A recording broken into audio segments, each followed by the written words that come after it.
真剣な目で。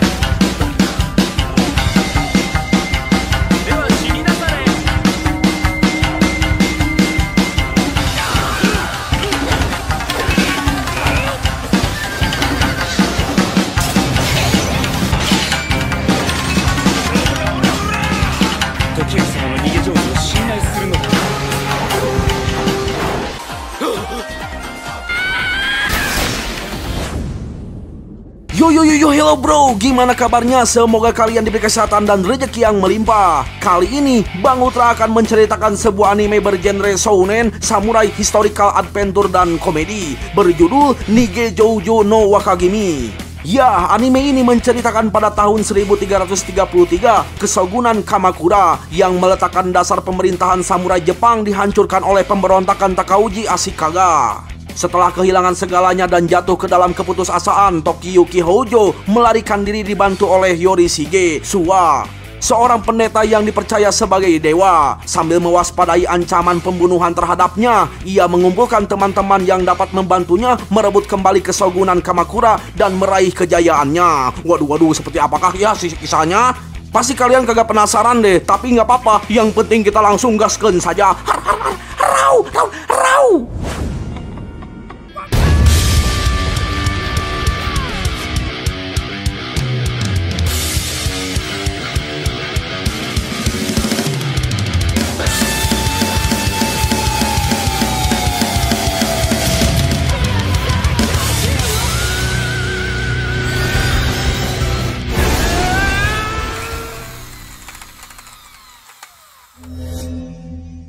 Cerita dibuka dengan memperlihatkan sang MC kita bernama Tokiyuki Hojo yang hobinya suka kabur. Sehingga kedua guru seni bela dirinya bernama Subaro Kano dan Jiro Shiouta selalu dibuat kewalahan oleh Tokiyuki. Ya, klan Hojo sendiri merupakan generasi kesogunan yang memusatkan kepemimpinan di Kamakura Istana Kekaisaran Wakamiya Yoji. Tepat di tahun 1333, ayah Tokiyuki bernama Takatoki Hojo yang menjadi shogunnya. Sementara Tokiyuki merupakan keturunan sah digadang-gadang menjadi pewaris kesogunan Kamakura berikutnya. Akan tetapi, bakat jago kabur yang dimiliki oleh Tokiyuki membuat orang-orang meragukannya. Sampailah Tokiyuki bersembunyi di barisan prajurit yang dipimpin oleh Jenderal Ashikaga Takaugi.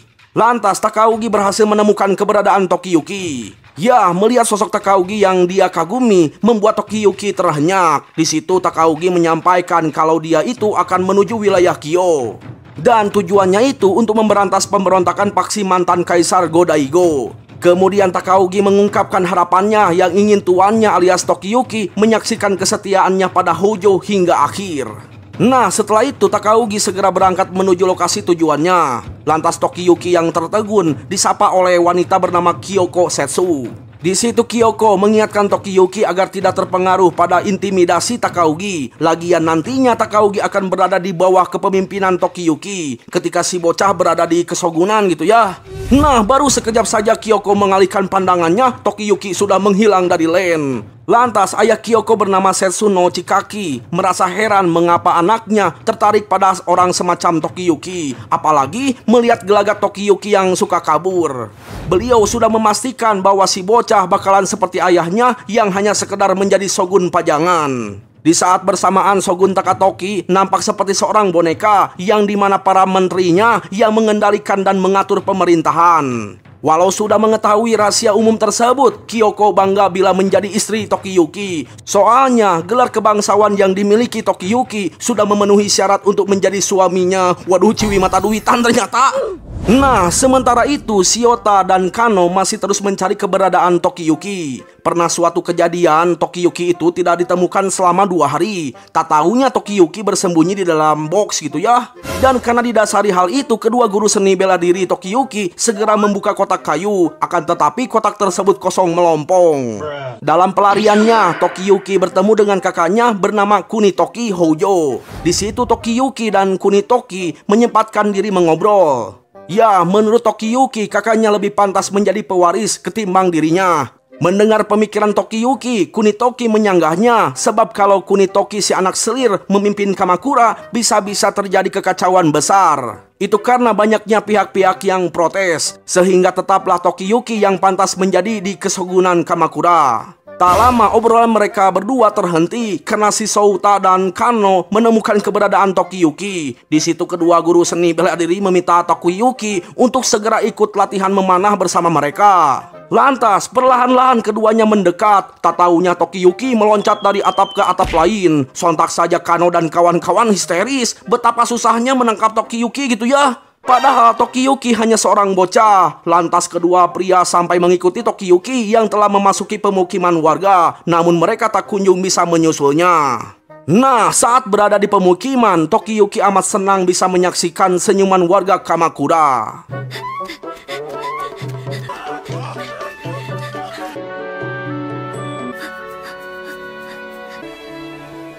Ya, pemandangan indah Kamakura dan keceriaan warganya lah yang membuat Tokiyuki betah tinggal di wilayah ini.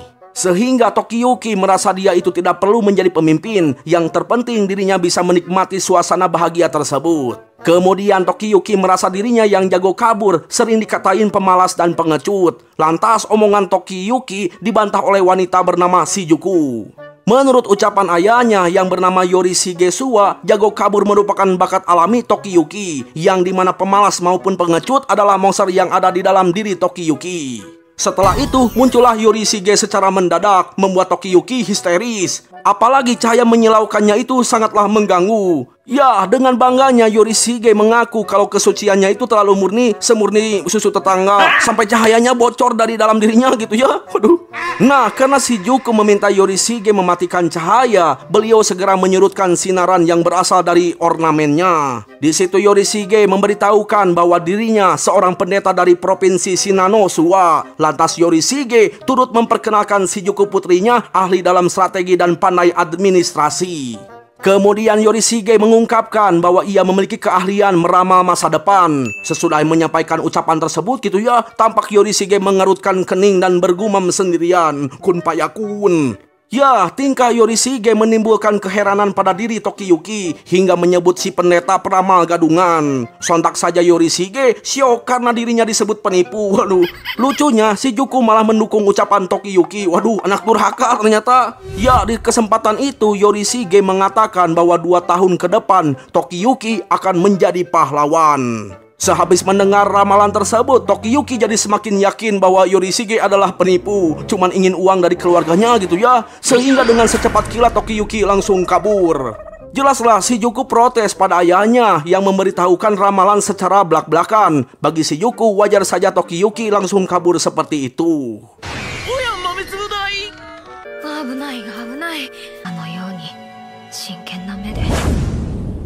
Nah, setibanya di istana, Tokiyuki mampir menemui kakaknya. Di situ Tokiyuki curhat bahwa ia baru saja bertemu dengan tukang bohong yang meramalkan dirinya bakal jadi pahlawan. Ya, menurut Kunitoki, bisa saja omongan pendeta tersebut ada benarnya. Jawaban sang kakak membuat Tokiyuki merasa lucu. Sementara itu, di sisi lain lebih tepatnya di wilayah Kyo, seorang perwira di barisan Takaugi menyuarakan semangatnya, di mana beliau mendoakan semoga berkah Hachiman dan Daibotsu menghampiri perjuangan mereka dalam melawan pemberontakan. Tak lama setelah pidato singkat dilontarkan, hal mengejutkan pun terjadi. Dengan teganya Takaugi malah membunuh perwira yang setia pada klan Hojo.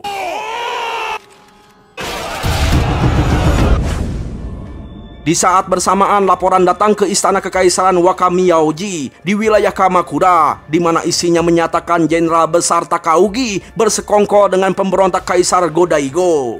Bahkan Takaugi beserta seluruh anteknya membantai pasukan kesogunan di Kyo.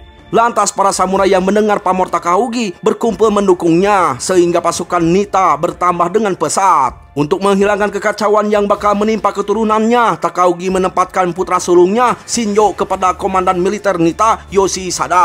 Dan parahnya lagi, Takaugi dan sekutunya telah mengirim pasukan ke Kamakura. Sontak saja semuanya yang ada di istana auto syok karena mereka tak menyangka Takaugi yang kesetiaannya itu menjunjung ke langit tega melakukan pengkhianatan skala besar. Ya, akibat serangan dari pasukan Takaugi, guru seni bela diri si Kano dan Shiota gugur dalam pertempuran. Sementara penggawa kesogunan melakukan harakiri. Naasnya, anaknya Chikaki Putri Kyoko diperkawas sekaligus dibunuh secara sadis.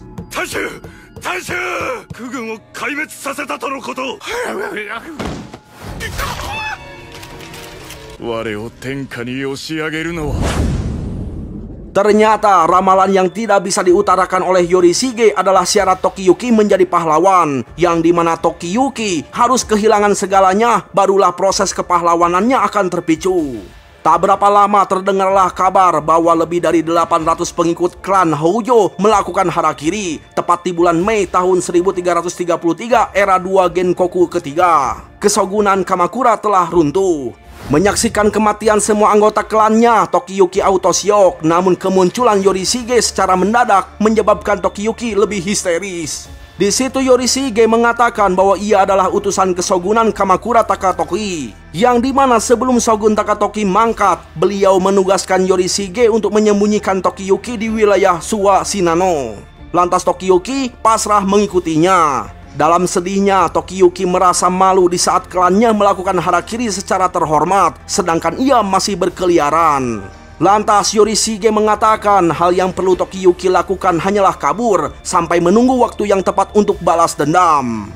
Dari atas bukit, Tokiyuki bisa menyaksikan Kamakura dipenuhi lautan api. Di situ Tokiyuki mengingat tentang sejarah Jepang. Seorang yang hebat seperti Minato no Yoritomo butuh 5 tahun menghancurkan klan Taira. Namun Takaugi hanya butuh 24 jam untuk memusnahkan klan Houjo. Sehingga muncullah kepesimisan pada diri Tokiyuki.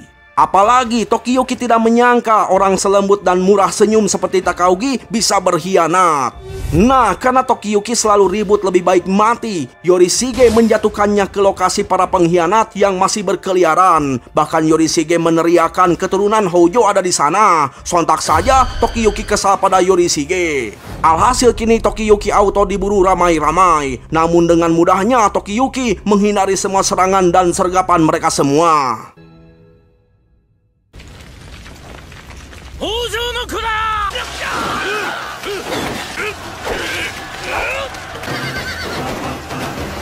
Ya, di sini Yorishige menegaskan bahwa kekuatan pahlawan akan muncul ketika pikiran mulai kritis dihantui kematian. Dan hasilnya, Tokiyuki memiliki bakat pahlawan yaitu melarikan diri dan tidak bisa ditangkap oleh siapapun. Yorishige pun berkomentar kalau Takaugi memakai kekuatan pengkhianatannya untuk menjadikan dirinya pahlawan. Namun kepahlawanan Tokiyuki muncul sebab dia jago kabur. Menyaksikan dua pahlawan yang saling bertolak belakang membuatnya jadi semakin sangat menarik. Nah, setelah menaiki kuda, Yorishige menegaskan bahwa untuk sementara waktu ini kita akan melarikan diri, lalu berlatih sekuat mungkin dan membangun pasukan yang kuat agar bisa membalaskan dendam. Yorishige mengungkapkan bahwa ia akan menyiapkan segalanya demi kejayaan masa depan. Lantas Tokiyuki berkata bahwa Yorishige harus bertanggung jawab karena penyelamatan ini merupakan aib baginya sebagai satu-satunya orang yang selamat dari klan yang telah dimusnahkan.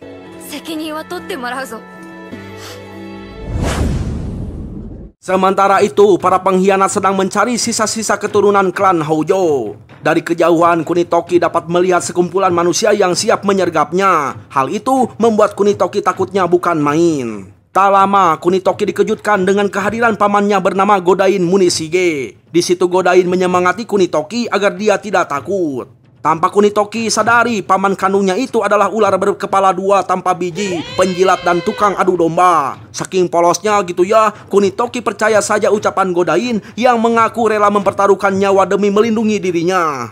Ya, seperti yang kita lihat, bukannya ingin mengelabui anteknya Takaugi, justru tujuan Godain menghampiri para pemberontak untuk memberitahukan persembunyian keponakannya itu. Sontak saja Kunitoki histeris, tidak menyangka sang paman yang selalu berada di sisinya malah menjualnya ke pihak musuh.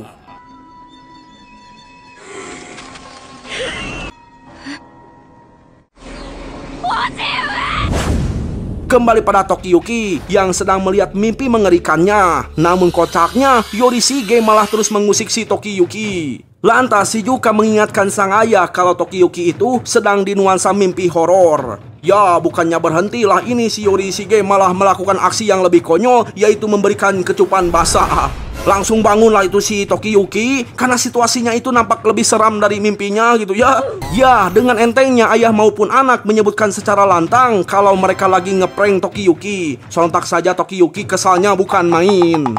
Setelah itu Tokiyuki mengeluh soalnya Yorishige mau membawanya ke Suwa. Namun sudah beberapa hari mereka masih berada di Kamakura. Mendengar kegelisahan Tokiyuki, Yorishige maupun Shizuku memberikan pencerahan di mana penjagaan keluar masuk perbatasan antara Kamakura dan kota lainnya diperketat. Jadi sampai pengawasan telah melonggar, barulah mereka akan mengganti tempat tongkrongan dari Kamakura ke Suwa. Nah, daripada suntuk mikirin macam-macam, Yorishige menyarankan Tokiyuki untuk main Sogoroku masa depan. Setelah mengucapkan hal itu, Yorishige bersama Shizuku mulai melakukan permainan yang mirip dengan Monopoly. Jelaslah hal tersebut membuat Tokiyuki makin meragukan Yorishige, sehingga Tokiyuki memilih menjauhinya. Sebab berdasarkan pengalamannya dengan Takaugi, tak ada orang yang bisa Tokiyuki percaya.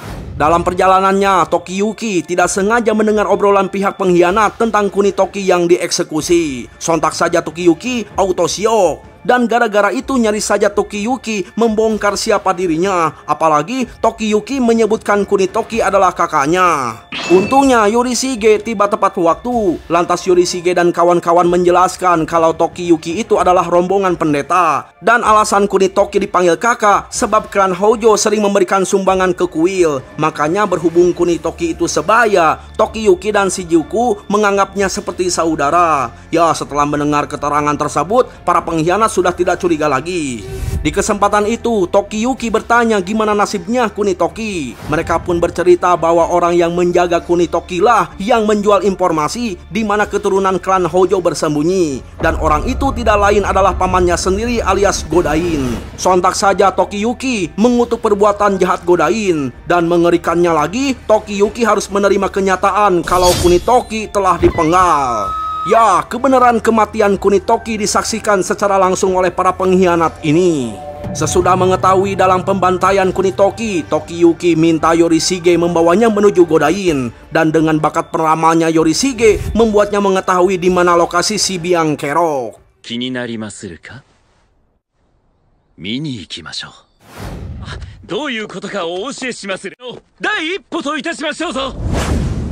Setelah itu, tibalah mereka di suatu tempat yang masih berada di kawasan Kamakura. Di situ mereka menyaksikan Godain menjadi pengemis. Tampak Godain meraung kesal karena dirinya sudah menyerahkan kepala Kunitoki tapi tidak naik jabatan. Tiba-tiba Godain tersadar bahwa anak selir tidak cukup menaikkan peringkatnya di pemerintahan, sehingga muncullah niat jahat ingin menjual Tokiyuki. Jika keturunan sah dari klan Hojo kepalanya dia persembahkan, Godain yakin dia itu akan langsung diberi pos yang menguntungkan oleh Takaugi. Ya, sembari melihat kengerian mental Godain yang dalam sejarah Jepang itu dikenal sebagai jenderal paling kejam, Yorishige memberikan petuahnya yang dimana langkah pertama menghabisi lawannya adalah mengenal bagaimana sikap secara keseluruhan. Berhubung cara pertama sudah Tokiyuki temukan, kini tinggal melanjutkan rencana kedua. Nah, agar taktik kedua bisa dijalankan, Tokiyuki memerlukan bawahan yang kuat dan terpercaya. Makanya Yorishige mempertemukan Tokiyuki dengan Neju Keijiro dan Mochiyuki Ayako. Lantas kedua bocah memperkenalkan diri mereka pada Tokiyuki. Namun sikap kedua bocah sama seperti Yorishige yang alias suka main-main. Lantas tim Neju memainkan Sugoroku masa depan dengan antusiasnya. Tampak pula si pembuat pemain tak lain tak bukan adalah Yorishige sedang mengamati lajunya game. Setelah bermain, Neju dan kawan-kawan melakukan rutinitas lainnya. Neju bertanya-tanya mengapa mereka harus bekerja di bawah tuan yang terlihat lemah. Mendengar ucapan Neju, si Ayako membalas, justru karena tuannya itu tidak kuat, maka harus melindungi Tokiyuki. Itulah alasan mengapa Yorishige menjadikan geng Neju pengawal Tokiyuki. Nah, sesudah mengetahui sudut pandang itu, Neju mantap bekerja sebagai bodyguardnya Tokiyuki.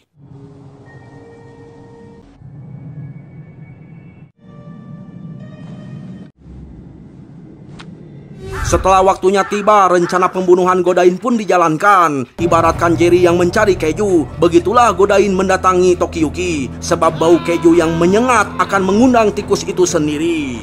Lalu Tokiyuki bersikap sangat imut seolah-olah dia tidak tahu kejahatan Godain yang tega menggadaikan kepala keponakannya. Dengan bodohnya Godain bersikap kalau dia itu sangat mencemaskan Tokiyuki. Bahkan Godain berjanji akan menyembunyikan Tokiyuki ke tempat yang paling aman. Sesudah puas memainkan peran polosnya, Tokiyuki menyatakan kalau dia itu memahami kebusukan pamannya. Mendengar hal itu, Godain tidak lagi menyembunyikan jati dirinya. Kini Godain secara terang-terangan ingin memenggal kepala Tokiyuki. Lantas Godain memperlihatkan tarinya.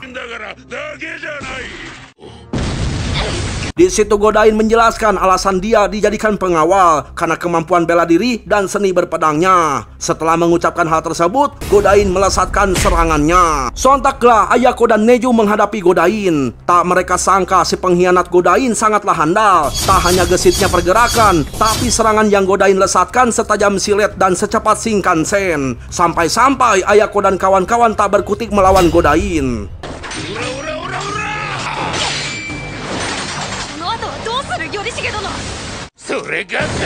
Ya, bagi Godain, kedua bocah hanyalah sampah yang tidak perlu terlibat. Di situ Yorishige meminta geng Ayako untuk mundur. Sebab tugas kedua insan sekarang hanyalah memperhatikan pertandingan antara Tokiyuki dan Godain. Dalam pertarungannya, Godain mengibaratkan dia itu sedang bermain dadu. Pion yang dia lemparkan alias konitoki tidak cukup membuatnya menggapai ambisi. Maka demi tercapainya segala keinginannya, dadu Tokiyuki lah yang harus dia kerahkan. Akan tetapi seiring libasan pedang yang menyilang dari atas ke bawah tak kunjung menggapai Tokiyuki. Semakin gesit dan cepatnya Godain mengayunkan bilah pedangnya, bertambah kencang pula pergerakan yang dilakonkan oleh Tokiyuki. Seperti yang dijelaskan oleh pengamat pertarungan Yorishige, bahwa tuan mereka memiliki bakat alami yang tidak dimiliki oleh musuhnya. Yang dimana kekuatan Tokiyuki adalah jago kabur. Hal itu memudahkan Tokiyuki beradaptasi dalam situasi apapun. Terlihatlah dari mimik Tokiyuki yang sangat menikmati serangan lawannya. Di situ Nezu dan kawan-kawan merasa takjub yang ternyata tuan mereka dapat membaca gerakan dengan cepat. Hal itu bukan didapat dari latihan, tapi dari bakat kaburnya. Bisa dikatakan Tokiyuki adalah monster yang bertahan hidup karena keahlian kaburnya. Akan tetapi, karena bakatnya cuma melarikan diri, daya serang Tokiyuki sangatlah buruk. Sontak saja Godain sangat kesal, sedari tadi dia itu tidak bisa menggapai Tokiyuki. Namun tak kala Tokiyuki melesatkan senjatanya, si bocah malah menyergap secara bodohnya, hanya untuk menciptakan momen agar Tokiyuki bisa menggunakan pedangnya secara betul. Lantas Yorishige memerintahkan Ayako dan kawan-kawan membuat celah bagi tuan mereka. Sementara Godain mulai sadar dia itu tidak pernah bisa melukai Tokiyuki. Segetol apapun usahanya, Godain selalu kehilangan landasan serangan. Sehingga Godain yakin jika ini terus berlanjut, bukan dirinya yang menyergap, akan tetapi Tokiyuki lah yang akan memangsanya. Tak lama Ayako dan Neju tiba di arena. Di situ kedua insan melakukan perlawanan. Lantas Godain memfokuskan arahan pedangnya itu kepada geng Ayako.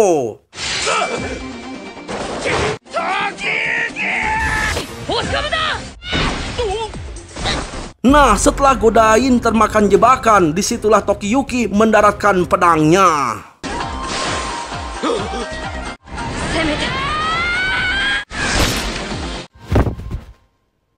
Alhasil kini Godain telah pergi menyusul ke isekai bersama sang shadow. Lantas Tokiyuki berkata bahwa kematian Godain tidak sebanding dengan nyawa Kunitoki dan yang lainnya. Tapi setidaknya kematian Godain akan menjadi souvenir. Ya, lanjut. Saat ini mereka semua mulai melanjutkan perjalanan menuju Suwa. Di perjalanan, Yorishige menanyakan gimana perasaan Tokiyuki ketika melakukan debutnya. Soalnya hal itu merupakan pertama kalinya bagi Tokiyuki menghabisi nyawa orang lain. Lantas Tokiyuki menjawab bahwa dia masih bingung dengan situasinya di medan tempur. Soalnya Tokiyuki hanya fokus untuk kabur dan tak taunya kepala Godain sudah di depan matanya. Usai membahas tentang aksi pembunuhannya, Tokiyuki mengucapkan terima kasih kepada rekan-rekannya. Sebab berkat Neju dan kawan-kawan yang turut andil, Tokiyuki dapat membalaskan dendam kematian Kunitoki.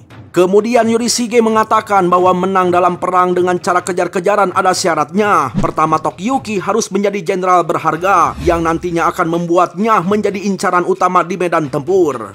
Lalu kedua, Tokiyuki harus mempunyai pengabdi kepercayaan sebagai pedangnya, seperti halnya Neju dan kawan-kawan yang dimiliki oleh Tokiyuki saat ini. Karena telah memenuhi kedua kriteria, Tokiyuki berpeluang mengalahkan musuhnya.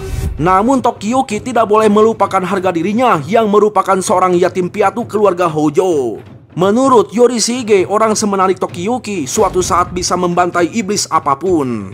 Ya, kini Tokiyuki telah memahami arti ucapan dari Yorishige. Di situ Tokiyuki menyatakan bahwa dia akan kembali ke Kamakura dan melenyapkan sidalang kehancuran klan Hojo. Nah, sebagai bentuk keyakinannya, Tokiyuki menghempaskan pedangnya ke langit. Sontak saja para sohib kaget akan aksi tuan muda mereka, sebab cara lempar Tokiyuki hanya akan memancing masalah. Dan benar saja hewan yang berada di sekitaran sana terkena pedang Tokiyuki, sehingga si hewan auto ngambek. Dan lucunya, tanpa diperingatkan apapun, Tokiyuki si jago kabur sudah melarikan diri sampai ke atas gunung. Waduh, menghilang dari land.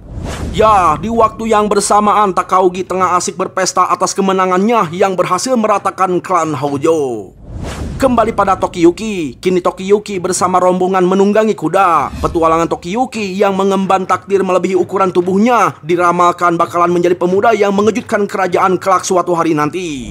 Dan demi mewujudkan prediksi tersebut, Tokiyuki akan berlatih di Suwa untuk berkembang. Namun Tokiyuki malah terjebak di lubang galian. Waduh, dengan santunya Yorishige mengucapkan selamat pagi kepada Tokiyuki. Bahkan Yorishige mengejek Tokiyuki yang baru saja kabur malah nginap di lubang. Kemudian Tokiyuki protes dengan hari-hari yang ia jalani, soalnya selalu diisi dengan keberadaan para Miko. Lantas Yorishige menyampaikan bahwa kehadiran para Miko sangat berguna untuk menghibur Tokiyuki, tak hanya menghilangkan lara gitu ya. Para Miko juga bermanfaat dalam memberikan Tokiyuki kehangatan melalui sarapan buatan mereka. Sarapannya dirasa jawabannya itu ngawur gitu ya. Tokiyuki tidak membahas lagi soal itu. Tapi herannya, mengapa di sekitaran kuil banyak lubang? Dengan bangganya Yorishige mengatakan bahwa lubang itu dikhususkan untuk menjebak Tokiyuki. Soalnya Yorishige memperoleh penglihatan masa depan kalau Tokiyuki itu bakalan kabur dari kuil Suwa Taisa. Dan ingat, Yorishige selalu mengetahui lokasi persembunyian si bocah karena kuil Suwa Taisa ini adalah kediaman Yorishige. Setelah itu, Yorishige langsung menyuruh Tokiyuki untuk melatih seni bela diri berpedang dan mempelajari ilmu pengetahuan. Sontak saja Tokiyuki terkejut karena hatinya belum siap untuk belajar. Lantas Yorishige menegaskan, pengganti kesogunan tidak boleh membuang-buang waktu. Nah, karena kekeh nggak mau belajar, Tokiyuki langsung kabur lagi. Sialnya, Tokiyuki tak tahu ada lubang di balik tumpukan daun dan langsung digebrus masuk lubang. Ya, menyaksikan situasi Tokiyuki yang begitu, Yorishige meledeknya. Sontak saja Tokiyuki kesal sama gurauan Yorishige. Nah, berhubung Shijuku ada di sana, dia menyediakan tangga agar bisa naik. Di situ Shijuku meminta Tokiyuki untuk santuy saja dalam menjalani kejahilan Yorishige. Karena walau ayahandanya itu suka ngasal dan bertindak semaunya sendiri, tapi sebenarnya beliau tidak ada niatan buruk. Meski begitu, Tokiyuki tetap protes karena mana mungkin ia bisa tenang jika diusilin terus gitu ya. Nah, sambil naik ke permukaan, Tokiyuki berpikir sekilas tentang Yorishige. Tentunya karena diselamatkan oleh Yorishige, seharusnya Tokiyuki mengucapkan terima kasih. Hanya saja, bila mempercayakan masa depan pada orang yang tukang lawak seperti Yorishige, Tokiyuki masih memiliki keraguan. Apalagi tuan dari kuil ini lebih kecil dari kuil Sururgaoka Hachimangu. Jadi, mana mungkin bisa membantu Tokiyuki merebut Kamakura, bahkan mengalahkan Takaugi merupakan hal yang mustahil. Lalu Tokiyuki mengambil kesempatan untuk kabur selagi Yorishige merenung dan melakukan hal konyol. Ya, Neju dan kawan-kawan membahas tentang Tokiyuki, yang dimana setiap harinya Tokiyuki selalu saja bertindak melarikan diri. Hal tersebut membuat Tokiyuki dipandang sangat aneh. Ya, di situ Neju mengatakan bahwa Tokiyuki itu merupakan orang yang malas dalam menimba ilmu akibat terlalu dimanjakan sebagai tuan muda oleh keluarganya gitu ya. Mendengar hal itu, Yorishige membantah karena pada dasarnya Tokiyuki adalah orang yang jujur dan serius. Sikapnya yang tampak tidak bertanggung jawab disebabkan selama ini dia dibesarkan untuk menjadi raja pajangan. Sehingga Tokiyuki tidak memiliki tujuan besar di hidupnya, bahkan tidak bisa merasakan makna dari belajar secara serius. Lalu tiba-tiba Yorishige menyadari bahwa Tokiyuki belum memiliki kepercayaan terhadapnya. Pastinya di benak Tokiyuki menganggap bahwa Yorishige itu tidak punya kekuatan apapun untuk membantunya menggapai apa yang dia inginkan. Alhasil Yorishige memiliki ide ingin menunjukkan sedikit kekuatannya di hadapan Tokiyuki. Di tengah pelariannya, Tokiyuki yakin keberadaannya itu bakal tidak diketahui. Sialnya hujan keburu mengguyur deras, padahal Tokiyuki belum mendapatkan tempat berteduh. Tak lama datanglah Yorishige menjemput Tokiyuki. Kemudian Tokiyuki menyatakan kalau dia itu tidak perlu mempelajari apapun. Jika musuh mengejar, Tokiyuki hanya perlu untuk melarikan diri. Mendengar kalimat kepesimisan tersebut, Yorishige bersumpah bahwa dia itu tidak akan kalah. Jadi Tokiyuki boleh mempercayakan apa saja padanya. Nah, untuk lebih meyakinkan, Yorishige menunjukkan kemampuannya yang bisa menghentikan rintihan hujan dan...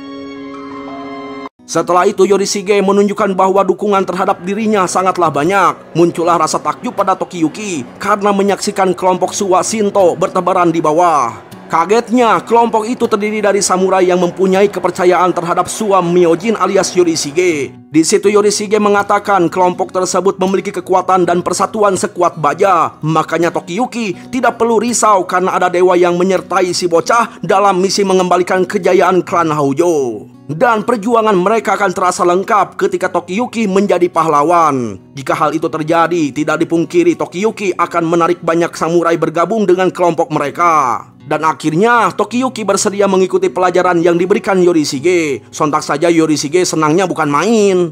Nah, dalam benaknya Tokiyuki sudah menaruh kepercayaan pada diri Yorishige. Bahkan Tokiyuki yakin prediksi Yorishige akan membimbingnya menjadi pahlawan terhebat. Nah, setelah memastikan tidak ada lagi keraguan Tokiyuki terhadapnya, Yorishige segera meminta warganya pulang. Lantas para warga pada lega, mereka boleh melanjutkan aktivitasnya gitu ya. Sontak saja Tokiyuki auto terbodoh. Lalu Tokiyuki sadar dia itu dipermainkan oleh Yorishige. Namun Yorishige tidak peduli hal lainnya gitu ya, karena yang penting saat ini Tokiyuki mau pergi belajar. Kemudian sampailah Yorishige yang menggendong Tokiyuki di depan kuil. Kocaknya Yorishige terkena senjata makan tuan alias masuk lubang buatan sendiri.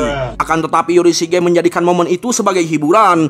Namun tidak bagi Tokiyuki. Yang ada aksi Yorishige itu dianggap sesuatu yang sangat menyebalkan. Sebel. Setelah itu, pelajaran pertama Tokiyuki lakukan di hamparan ilalang. Di pelajaran awal dalam melakukan balas dendam, Tokiyuki memerlukan Abdi, di mana Abdi merupakan hubungan tuan dan bawahannya sebagai prajurit handal. Lantas Abdi yang sudah Tokiyuki kumpulkan adalah Neju dan kawan-kawan. Di posisi kepemimpinan Tokiyuki, Neju merupakan ahli berpedang di generasinya. Kelak Neju bakal menduduki posisi panglima perang. Sementara Ayako punya bakat luar binasa. Kehadiran Ayako di medan perang bisa menjadi hiburan. Sedangkan Shijuku sangat cerdik dan punya banyak jurus rahasia sebagai pelayan. Ya, Shijuku ini sangat ahli mengurus manajemen rumah tangga. Kemudian Yorishige meminta Tokiyuki mendekatkan diri pada geng Neju dan memanfaatkan mereka dengan sebaiknya. Apalagi hubungan bawahan dan atasan terjalin sedari kecil, suatu saat akan menjadi abdi yang kuat nan solid. Waduh, jadi geng kita mah nggak tuh?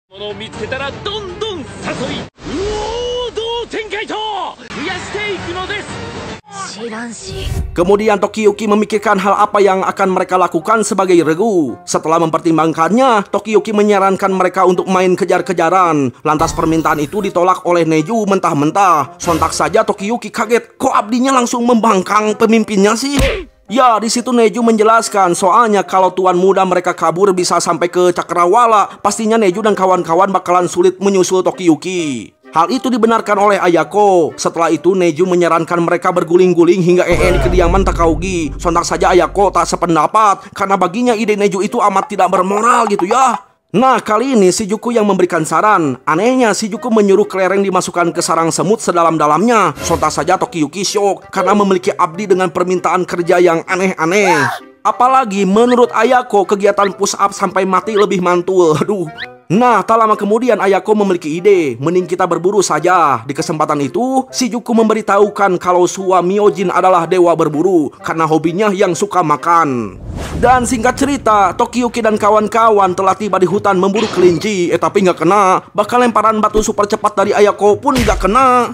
Lalu tak lama kemudian muncul bagong iblis lembu botan. Nah, karena kulit si monster itu terlalu keras tidak bisa ditembus oleh panahnya, mereka jadi ragu bisa atau tidaknya mengalahkan bagong iblis botan. Akan tetapi Shijuku yakin misi ini dapat diselesaikan sebab mereka memiliki Tokiyuki. Dan disinilah kita ditunjukkan keahlian yang dimiliki Shijuku, si ahli strategi, yang dimana Shijuku meminta Tokiyuki untuk memancing si bagong hingga ke atas bukit. Nah, karena Neju sangat percaya, ia pun langsung bergegas menunggu di atas bukit, sedangkan Tokiyuki akan menjadi umpan. Ya, meski mengeluh, Tokiyuki dapat kabur dari kejaran iblis botan. Hal itu amat diapresiasikan oleh geng Ayako. Seperti yang direncanakan Shijuku, tugas Tokiyuki menggiring si iblis sampai ke bukit. Setelah itu, kini giliran Neju dan Ayako beraksi. Tak kala iblis menghampiri, kedua insan langsung menghindar. Akibatnya, si monster terjun ke jurang yang di dasarnya itu terdapat curam dan batu runcing, yang akhirnya si iblis pun langsung modar. Setelah selesai berburu, Tokiyuki dan kawan-kawan mandi di onsen. Di situ mereka saling bercanda tawa sembari memikirkan nama kelompok. Dari sekian banyak ajuan, ide Tamujaku yang terpilih. Kata itu diambil dari kepanjangan Tuan Muda Jago Kabur. Wow. Ya, usai mandi, Tokiyuki dan kawan-kawan berniat mau memasak iblis botan. Sayangnya iblis botan tinggal kerangkanya doang, membuat Nejung mengamuk pada Yorishige. Dengan entengnya Yorishige mengaku bahwa dia itu melakukan penyucian hewan yang berubah menjadi iblis di dalam perutnya. Gak lelutlah mereka semua.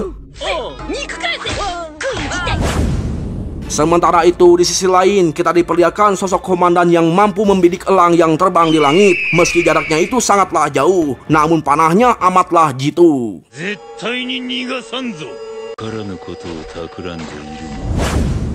Sementara itu di wilayah Kyo, tampaklah Takaugi menghadap Kaisar Go-Daigo. Di sana Kaisar amat berterima kasih berkat Takagi rezim Go-Daigo kembali berjaya. Lantas Kaisar menanyakan keinginan Takaugi. Di situ Takaugi mengatakan dia itu tidak perlu apapun sebab sudah tugasnya sebagai prajurit mengembalikan kepemimpinan penguasanya. Tindakan Takaugi membuat sang kaisar dan anteknya terharu. Lalu Takaugi memohon orang-orangnya bisa berada di jajaran kekaisaran yang bekerja di bawah raja. Hal itu disetujui oleh Kaisar Go-Daigo. Ya, ketampanan dan pamor Takaugi menghebohkan istana kekaisaran. Tak hanya kaum pria yang kagum pada perawakan dan perangai Takaugi, tapi kaum hawa juga mengidolakannya. Terutama senyum Takaugi yang terlihat sangat lembut. Tapi bagi Murananao, tawa tipis tuannya itu sangatlah tidak manusiawi. Hal itulah yang membuat Murananao murung. Mengetahui hal itu, Takaugi meminta Murananao fokus untuk membantu Kaisar Go-Daigo ketimbang memikirkan tentangnya. Atas rekomendasi dari Takaugi, pria bernama Osagawa Sadamune diangkat Kaisar menjadi pengawas militer Shinano. Lantas Sadamune mengucapkan terima kasih pada Takaugi. Menurut Takaugi, Sadamune pantas menerimanya sebagai bayaran dari kesetiaannya yang ditunjukkan. Kemudian Takaugi meminta Sadamune memanfaatkan jabatannya untuk mencari sisa-sisa klan Hojo, terutama Suwa yang merupakan antek setia klan Hojo. Makanya Takaugi mencurigai kalau Suwa Taisa itu menyembunyikan penyintas Hojo. Mendengar hal itu, Sadamune berjanji akan menggunakan kemampuan pengawatannya demi memenuhi tugas dari Takaugi.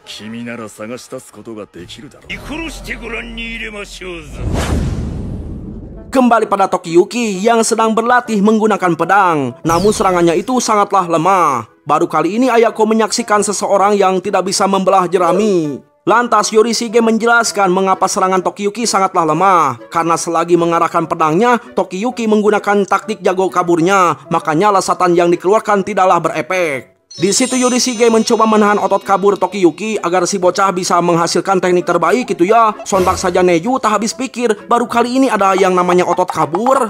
Ya, walau di latihan berpedang nilai Tokiyuki itu amat buruk, tapi dalam hal memanah si bocah sangatlah bagus. Yang akhirnya ada juga bela diri yang bisa diunggulkan dari Tokiyuki. Lantas Tokiyuki bercerita bahwa ayahnya suka menonton panahan. Makanya Tokiyuki selalu memperlihatkan latihan memanahnya. Sesudah mengetahui kepandaian Tokiyuki, Yorishige menyatakan teknik panahan yang harus dikembangkan. Di momen itu Yorishige bergumam tentang ciri khas Tokiyuki. Jika di medan tempur dia kabur, pastinya bakal merusak moral pasukannya. Namun bila memaksimalkan kemampuan panahan Tokiyuki, maka peluang kemenangan terbuka lebar. Apalagi memanah adalah latihan yang tepat dalam melancarkan serangan, tapi juga bisa kabur dari musuh. Masalahnya, Yorishige belum menemukan siapa guru yang bisa mengajarkan trik licik tersebut. Tak lama sampailah kabar bahwa Sadamune dari Shinano Barat mampir ke Suwa Taisa. Lantas Tokiyuki menanyakan siapa Sadamune. Mengetahui tidak kenalnya Tokiyuki akan sosok Sadamune yang mengabdi di klan Hojo membuat Yorishige keheranan. Ya, mendengar hal itu Tokiyuki memberikan pencerahan bahwa Sadamune bukanlah orang yang berstatus. Jadi tak bisa keluar masuk ke kediaman ayahandanya, menandakan status Sadamune amatlah rendah. Setelah itu semua penghuni Suwa Taisa menemui Sadamune. Di situ Sadamune membacakan dekret Kaisar Go-Daigo yang berisikan tentang penunjukannya sebagai pengawas militer Shinano, sehingga wilayah Suwa dinyatakan termasuk bagian dari kekuasaan Sadamune. Tentu saja banyak yang keberatan soal itu, tapi pihak Suwa tidak bisa bersikap terlalu keras, karena jika begitu sama saja melawan titah Kaisar. Kemudian Sadamune meminta Yorishige mengeluarkan penyintas Hojo. Akan tetapi Yorishige menyatakan Sadamune telah keliru, sebab Yorishige tidak merasa melakukan apa yang dituduhkan oleh Sadamune. Lantas Sadamune menggunakan mata elangnya. Dari pengamatannya banyak hal yang mencurigakan di Suwa Taisa. Dari kejauhan terdapat dua pengawal. Tak hanya itu saja, ada sekelompok bocah bersembunyi di gubuk. Selain itu, di antara pelayan kuil terdapat pria dengan senjata tajam. Didasari hal tersebut, wajar saja Sadamune curiga. Nah, sebelum pergi, Sadamune membuat perhitungan dengan menyerang seorang Miko hingga telinganya menjadi robek. Jelas pihak Suwa teramat kesal.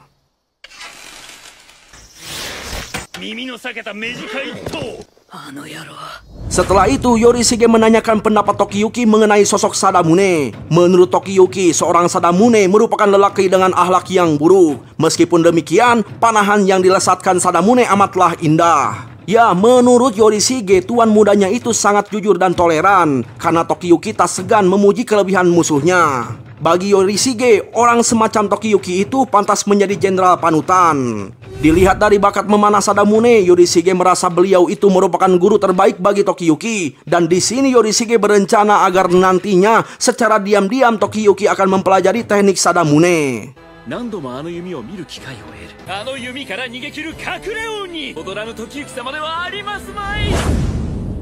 Nah, karena turnamen Inomune tak lama lagi diselenggarakan oleh pihak Suwa, pengintai Sadamune memberikan laporan terkait permainan panahan tersebut. Sehingga esok harinya di turnamen, Sadamune menerobos masuk begitu saja. Akan tetapi Yorishige tidak melarangnya. Dan dengan mudahnya Sadamune membidik para anjing.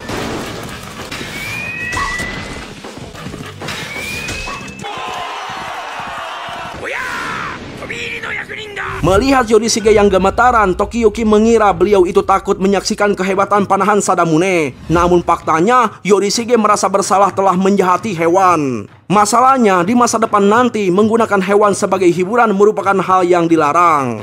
Di situ, Sadamune membuat kesepakatan. Kalau pihak Sadamune menang, orang-orangnya boleh menggeledah kuil Suwa. Jadi, ketika mereka memburu penyintas Hojo di Suwa, kelompok Yorishige tidak boleh ikut campur. Akan tetapi, bila pihak Suwa yang menang, Yorishige menginginkan Sadamune itu tak lagi mengusik Suwa maupun penghuninya. Nah, karena pihak Suwa akan diwakili oleh sosok bocil alias Tokiyuki, Sadamune begitu pede akan menang, bahkan meremehkannya. Nah, alasan mengapa Yorishige memilih Tokiyuki sebagai perwakilan Suwa hanya untuk memperlihatkan Tokiyuki supaya dia bebas dari kecurigaan sebagai penyintas Hojo.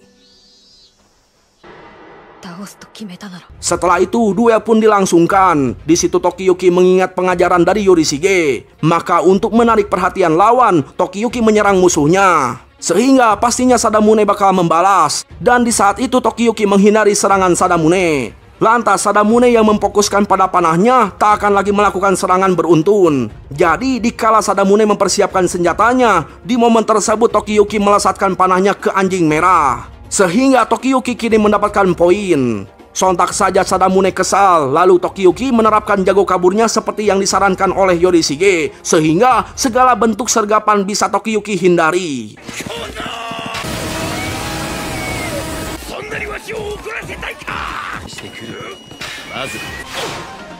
Nah, karena sulit menargetkan Tokiyuki, Sadamune mulai menggila. Makanya dalam situasi panik, dia kesulitan mengincar para anjing. Apalagi para anjing yang disediakan merupakan yang terlincah di kelasnya. Karena dirinya telah dipojokkan, Sadamune beralih ke titik buta Tokiyuki. Di posisi tersebut, gerakan apapun tak akan bisa melesatkan panah. Sehingga Tokiyuki mencoba lepas dari titik butanya. Namun Sadamune tak memberikan kesempatan sama sekali. Ya, perlu kita ketahui bahwa Sadamune adalah orang yang diperbolehkan kaisar memakai huruf raja di lambang keluarganya. Selain itu, sekolah seni bela diri yang dikembangkan Ogasawara Sadamune masih aktif hingga di abad ke-21. Bahkan terus mengalami perkembangan sampai sekarang. Makanya Sadamune sangat mahir memanah, bahkan diakui kehebatannya. Kembali ke arena, saat ini Sadamune berhasil mencengkram posisi Tokiyuki. Di saat bersamaan, Sadamune melesatkan panahnya hingga berhasil mengenai kepala Tokiyuki. Akibatnya serangan itu, Tokiyuki jadi berdarah. Sementara Sadamune berhasil mendapatkan 5 poin. Walau Tokiyuki terluka dan sempat takut, tapi semangatnya kembali bangkit, bahkan mulai menikmati permainan ini.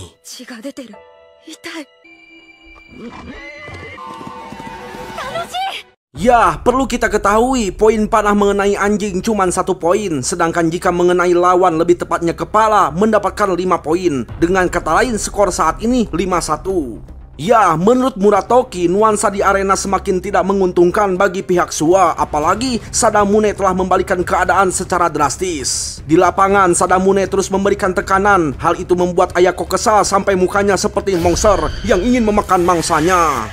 Kemudian di arena, Tokiyuki yang hendak menambah poin dari membidik anjing. Sayangnya aksi Tokiyuki dicegah oleh Sadamune. Melihat kesulitan Tokiyuki, membuat Sadamune tak henti-hentinya meledeknya. Bahkan Sadamune menambahkan daya intimidasinya. Ya, menyaksikan peristiwa di lapangan menyebabkan warga ada yang meyakini Tokiyuki tak punya harapan lagi. Lantas Yorishige memecah kebuntuan dengan petuahnya. Untuk memenangkan pertarungan, tak hanya menembak saja yang diperlukan, namun Tokiyuki harus mencari cara bagaimana bisa kabur sembari melesatkan panahnya. Lantas para sohib cemas karena takutnya Tokiyuki tidak memahami arti kata Yorishige. Akan tetapi pesan singkat Yorishige telah mencerahkan hati dan pikiran Tokiyuki. Dan setelah terjernihkan oleh Yorishige, jangkauan penglihatan Tokiyuki bisa menilik posisi para anjing maupun Sadamune. Kemudian Tokiyuki mengambil kesimpulan dari pertandingan sebelumnya, di mana sedari tadi Sadamune selalu saja mengusik dari titik buta. Akibatnya menembak target kecil yang gerakannya susah diprediksi sulit dilakukan. Di saat bersamaan, Tokiyuki juga tidak dapat menghindari gangguan Sadamune. Jadi, jika menggunakan jago kaburnya, Tokiyuki bisa mendapatkan target secara cuma-cuma dikala timing terpenuhi.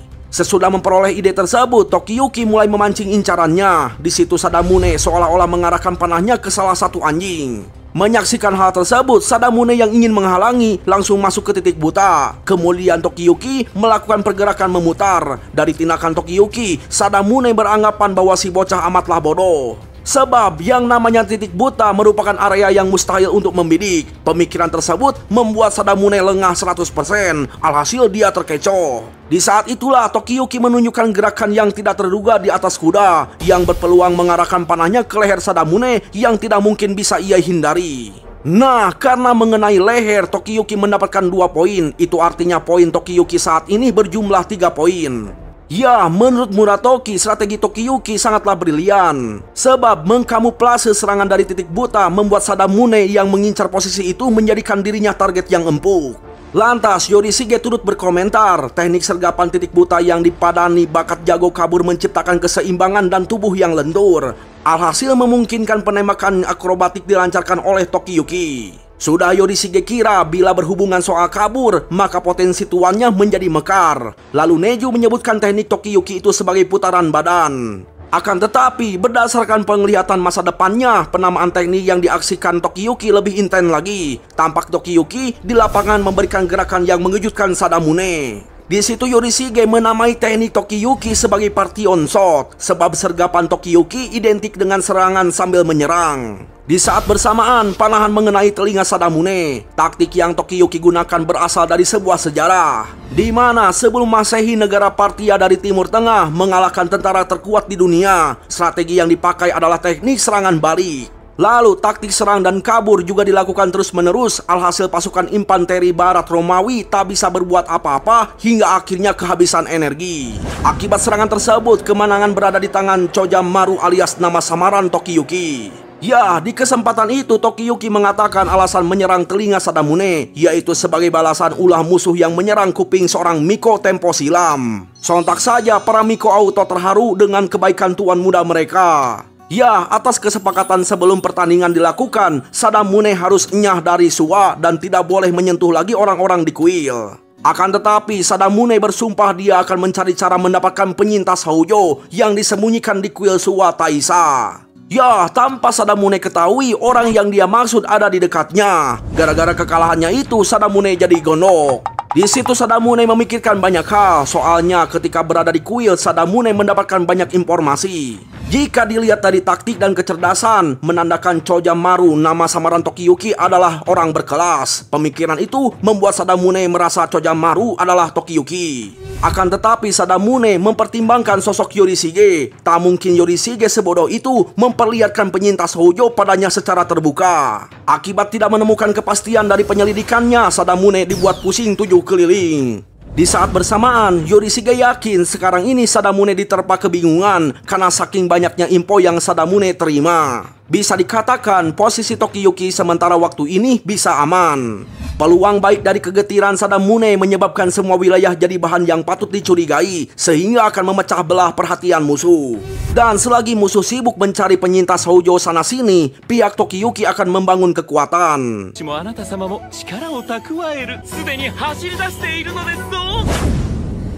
Sementara itu di wilayah Kikyogahara, kita diperlihatkan keluarga bocah bernama Kajama Genba sedang kritis. Di kondisi sekaratnya, beliau mengatakan bahwa dia sudah mengajari semua teknik dan pengetahuannya kepada Genba. Dan sekarang Genba yang akan meneruskan tekad beliau sebagai pencuri sejati. Lalu orang terdekatnya Genba memberikan petuah di mana si bocah tidak boleh percaya siapapun dan yang cuma bisa Genba yakini adalah uang. Esok harinya Tokiyuki mengeluh mengapa pewaris kesogunan harus melakukan kerja paksa. Lantas Tokiyuki diberi pencerahan bahwa demi samarannya tadi ketahui dia harus melaksanakan tugas pelayan kuil. Sehingga tak kala Sadamune mengintai tak bakal menimbulkan kecurigaan. Baru saja diomongin, Sadamune telah muncul. Sontak saja Tokiyuki dan kawan-kawan auto kaget. Lantas Sadamune menyampaikan dekret kaisar bahwa Suwa telah menjadi bagian dari Osagawara, sehingga Yorishige dan kawan-kawan harus menyerahkan Suwa dan mengosongkan kuil. Karena masalah tersebut, warga merapatkannya di diskusi kampung. Mengetahui warga mau melakukan perlawanan, Yorishige mengingatkan aksi mereka bisa dicap sebagai pemberontak. Lalu Yorishige meminta warga tenang dan menyuruh mereka pulang selagi dia mencari cara mengatasi dekret kaisar. Nah, setelah warga pergi, Yorishige mengobrol dengan Tokiyuki. Di situ Yorishige memuji nama regu Tumujaka yang dibuat oleh geng Tokiyuki. Setelah berbasa-basi, Yorishige mengatakan rencananya mengenai dekret kaisar. Jika dilihat dari penyampaian dekret, akan memakan banyak waktu. Hal itu memberikan kesempatan pihak Suwa mencuri dekret kaisar dari kediaman Osagawara. Sontak saja Tokiyuki kaget. Lantas Yorishige mengatakan petuah yang agak lain. Dalam menjalankan kebenaran, tak selamanya proses jujur harus diterapkan ke segala problema. Jadi demi memperkuat kepemimpinan Tokiyuki, dianya juga harus merekrut orang jahat sebagai pengikutnya, sehingga pekerjaan kotor bakalan dilakukan oleh orang yang jahat. Nah, di sini Moritaka mempertanyakan tindakan Yorishige yang menyuruh para bocil melakukan perekrutan. Mendengar hal itu, Yorishige meyakinkan Moritaka kalau dia itu bakal menyaksikan sosok raja pada diri Tokiyuki. Esok paginya, tibalah regu Tumujaka di Kyogahara dan mereka menanyakan soal Genba. Setelah nama Genba dilesatkan gitu ya, semua penduduk mengunci pintu rumah rapat-rapat. Loh ada apa ini kok ditreat semua sih? Nah, tak lama kemudian Genba muncul secara tiba-tiba membuat suasana jadi kacau. Jelaslah, Neju auto kaget menyaksikan tua muda mereka berada di atas pohon secara kilat. Dan sungguh edannya, dalam sekejap seluruh dompet milik regu Tokiyuki telah tercopet. Wadaw, bukan hanya itu, identitas Tokiyuki sudah diketahui oleh Genba. Nah, karena Tokiyuki ingin merekrut Genba, tadinya Genba ingin menakuti Tokiyuki soal jumlah uang. Sayangnya Tokiyuki merasa penawaran Genba terlalu kecil. Karena seharusnya Genba yang termasuk pengikut awal akan diberikan provinsi Kai atau Musashi. Bahkan Suzuki dan Neju turut mengimingi hal besar melebihi uang kalau Genba bekerja dengan tuan muda mereka. Alhasil Genba malah tergoda dan akan menjadi regu Tokiyuki. Namun syarat Genba mau bekerja, Tokiyuki harus mengikuti dia dalam misinya.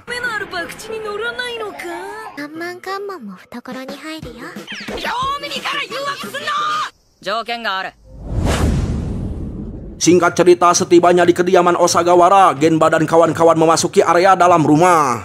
Sementara Neju masih heran mengapa pencuri malah dipekerjakan. Lantas Neju diberikan pencerahan kalau orang yang direkomendasikan oleh Yorishige tidak boleh mereka ragukan.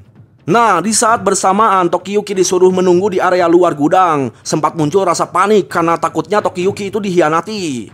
Nah, ketika menyaksikan sosok Sadamune, Tokiyuki sangat risau padahal orang yang ada di sana itu adalah samaran dari Genba. Ternyata Genba di sini memiliki semacam kemampuan berubah wajah. Lantas para penjaga disuruh untuk membetulkan pagar yang ada di depan supaya menjauh dari gudang tempat keberadaan dekret kaisar. Setelah itu Genba dan Tokiyuki memasuki gudang. Tak lama kemudian Genba menemukan dekret kaisar. Di situ Genba tidak langsung memberikannya pada Tokiyuki. Lantas Genba memberitahukan selain mencuri, dia juga ahli merubah wajah. Kini Genba memakai rupa Tokiyuki. Di situ Genba mengingatkan bila memperkerjakannya tanpa rasa curiga merupakan tindakan yang bodoh.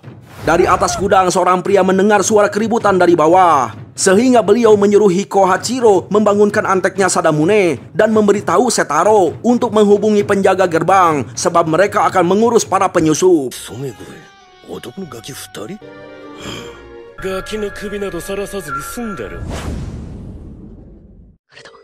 じきに包囲される。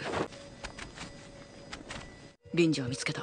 ここから出るぞ。痛くなきゃ必死でついてきな。こいつだ。 Kemudian pria bernama Ichikawa Isepusa yang memiliki kemampuan melihat dalam gelap mengetahui keberadaan geng Tokiyuki dan tim Ayako yang menjadi umpan. Nyaris saja Tokiyuki tertangkap karena anak panah nyangkut di bajunya. Namun bakat pencuri Genba membuat mereka berhasil melarikan diri. Sementara itu tim Ayako yang sudah mendapatkan sinyal dari Genba segera menjalankan tugas mereka sebagai umpan. Tujuannya agar musuh berpikir geng Tokiyuki lah yang kabur.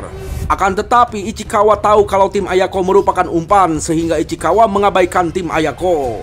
Lantas Ichikawa menyadari Tokiyuki yang lagi bersembunyi di semak-semak. Makanya Ichikawa mengatakan dengan suara keras bahwa dia tahu lokasi Tokiyuki. Sontaklah Genba panik takut tertangkap. Di situ Genba berpikir akan meninggalkan Tokiyuki untuk menyelamatkan dirinya. Kemudian Genba segera melakukan pergerakan. Aksi mendadak dari Genba menyebabkan Tokiyuki panik. Bukan cemas karena ditinggal, melainkan sumber kerisauan Tokiyuki akibat dari kekhawatiran kalau Genba kenapa-kenapa. Soalnya berdasarkan teknik kabur, cara yang Genba lakukan salah. Sebab jika bergerak di jarak seperti ini, hanya akan ketahuan oleh musuh. Dan benar saja dugaan Tokiyuki, seiring bocah melangkah terlesat pula pedang Ichikawa ke arah Genba. Nyaris saja Genba terluka oleh pedang musuh. Namun berkat Tokiyuki menjadikan dirinya tameng, Genba selamat. Sayangnya Tokiyuki mengalami luka yang cukup parah. Setelah bebas dari ancaman, kedua bocah melanjutkan pelarian mereka. Sedangkan Ichikawa sibuk melepaskan pedangnya yang tertancap di batang pohon jambu. Di situ Genba heran mengapa Tokiyuki mau menyelamatkan dirinya yang sudah berkhianat ingin lari seorang diri. Mendengar pertanyaan itu, Tokiyuki menjelaskan dia memang sempat meragukan kredibilitas Genba. Akan tetapi, Tokiyuki tidak akan berpaling dari teman yang lagi kabur bersamanya. Dalam sejarahnya, memang Tokiyuki terkenal akan kesetiaannya. Meskipun Tokiyuki hidup dengan pengkhianatan orang-orang di sekitarnya, tapi dia tidak pernah mengikuti perbuatan tercela itu. Kemudian Sadamune terkaget, tiba-tiba Ichikawa sudah ada di hadapannya. Lantas Ichikawa berkata dia akan menjadi mata Sadamune agar doi bisa melancarkan serangannya dalam gelap. Tak lama terlesatlah anak panah ke arah Tokiyuki. Namun dengan mudahnya Tokiyuki menghindari. Saking sakitnya serangan anak panah dari Sadamune, pohon yang terkena tembakan menjadi hancur. Ya, melihat luka yang diderita Tokiyuki amat berbahaya jika terlalu banyak bergerak. Bisa-bisa Tokiyuki kehabisan darah. Lantas Genba mengambil langkah pengalihan agar Tokiyuki bisa berkumpul dengan tim Ayako. Apalagi Tokiyuki secara lantang menyelamatkan Genba, maka Genba akan membalaskan hutang budi tersebut. Kemudian Genba berlari ke arah musuh yang mengejar. Lantas Genba memperlihatkan dirinya pada musuh. Menyaksikan topeng rubah yang dipakai Genba, keduanya jadi tahu identitas si bocah, yang dimana Genba merupakan anak dari lelaki yang pernah diasingkan keluarganya. Itu karena ayah Genba dianggap mempermalukan samurai dan jatuh jadi pencuri. Jika dilihat dari latar belakang Genba yang berasal dari keluarga Kazama, Ichikawa dan kawan-kawan mencurigai si bocah ada hubungannya dengan Yorishige. Apalagi Kazama merupakan cabang keluarga Suwa yang tinggal di Shinano. Lantas geng Sadamune melemparkan tuduhan kalau Genba mencuri dekret kaisar atas perintah dari Yorishige. Mendengar tudingan itu, Genba tidak mau mengakuinya. Lalu Genba berkata tujuan mengusik Sadamune hanya untuk mengisi kebosanan. Sebab menurut Genba, bermain-main sama samurai sangatlah mengasihkan. Sontak saja Sadamune dan kawan-kawan kesalnya bukan main mendengar bacotan penghinaan dari Genba. Kemudian dengan menggunakan mata Ichikawa, Sadamune melancarkan panahnya. Sayangnya Genba punya banyak trik jitu untuk mengacaukan sinkronisasi Sadamune dan Ichikawa, sehingga Genba menggunakan trik sulapnya memanggil kawanan burung. Hal itu sangat berdampak pada jiwa Ichikawa yang kekuatan batinnya terusik. Setelah itu Genba melakukan gerakan sembarangan ala sirkus, membuat geng Sadamune pusing 7 keliling. Dan sungguh tidak disangka mereka benar-benar dipermainkan oleh seorang bocah pencuri. Ternyata gerakan sirkus sengaja digunakan untuk membuat lilitan pemotong senar panah. Dengan begitu aksi menjahili kedua samurai semakin menjadi-jadi. Di kesempatan kocak tersebut, Genba mengingatkan gulungan tua buat dimainin pakai api. Di saat lontaran Genba terlesat, nyala api sudah menghiasi kediaman Osagawara. Hal itu disaksikan oleh Ichikawa dan kawan-kawan bahwa kediamannya telah terbakar. Jelas Ichikawa sangat syok. Lalu diberitahukan info dari dokumen tertua yang tercantum kemunculan ninja, di mana simbol ninja disebut Taiheki, yang merujuk ke zaman itu. Di zaman ini pertarungan yang adil dan jujur telah hilang di perang antar samurai. Makanya mereka yang bisa menyusup diam-diam dan menyabotase mulai diakui. Inilah kemunculan ninja yang akan melakukan pekerjaan kotor samurai. Nah, akibat terlalu fokus memandangi kobaran si jago merah, Ichikawa tak sadar Genba sudah menghilang dari lane. Begitu mengetahui Genba tidak lagi di arena duel, Ichikawa syok. Di situ Ichikawa teramat kesal, baru saja mengalihkan perhatiannya ke gudang. Sialnya, ketika ingin memanah para bocil, panah itu sudah rusak. Alhasil Sadamune dan kawan-kawan berakhir tertipu oleh teknik bocah bertopeng rubah. Sementara itu Genba dan tim Ayako telah berkumpul. Di situ tim Ayako memarahi Genba yang memperlakukan tuan muda mereka secara kasar. Akan tetapi Tokiyuki merasa senang dan dia berkata, berkat Genba lah mereka bisa kabur.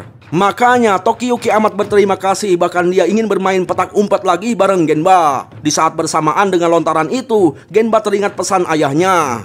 Jika suatu hari Genba bertemu tuan yang tanpa memikirkan untung dan rugi, si bocah harus tetap melayani orang tersebut. Namun satu hal yang tak boleh Genba lupakan, yaitu minta gajinya. Ya, meskipun Genba harus bekerja seumur hidup sama tuannya, dia tetap harus menagih bayaran upahnya. Setelah mengingat hal itu, Genba menyatakan bahwa dia itu sudah mantap menjadi bagian dari regu Tomujaku. Akan tetapi, kalau Tokiyuki tak mau memenuhi bayarannya, Genba akan menghantui anak cucu keturunan Tokiyuki. Mendengar hal itu, Tokiyuki malah sangat senang. Kocaknya, Tokiyuki langsung mengartikan kalau Genba akan menemaninya main kejar-kejaran. Sontak saja Genba syok. Yang dia maksud itu, mau menyuruh Tokiyuki untuk merebut kembali negaranya, bukan bermain.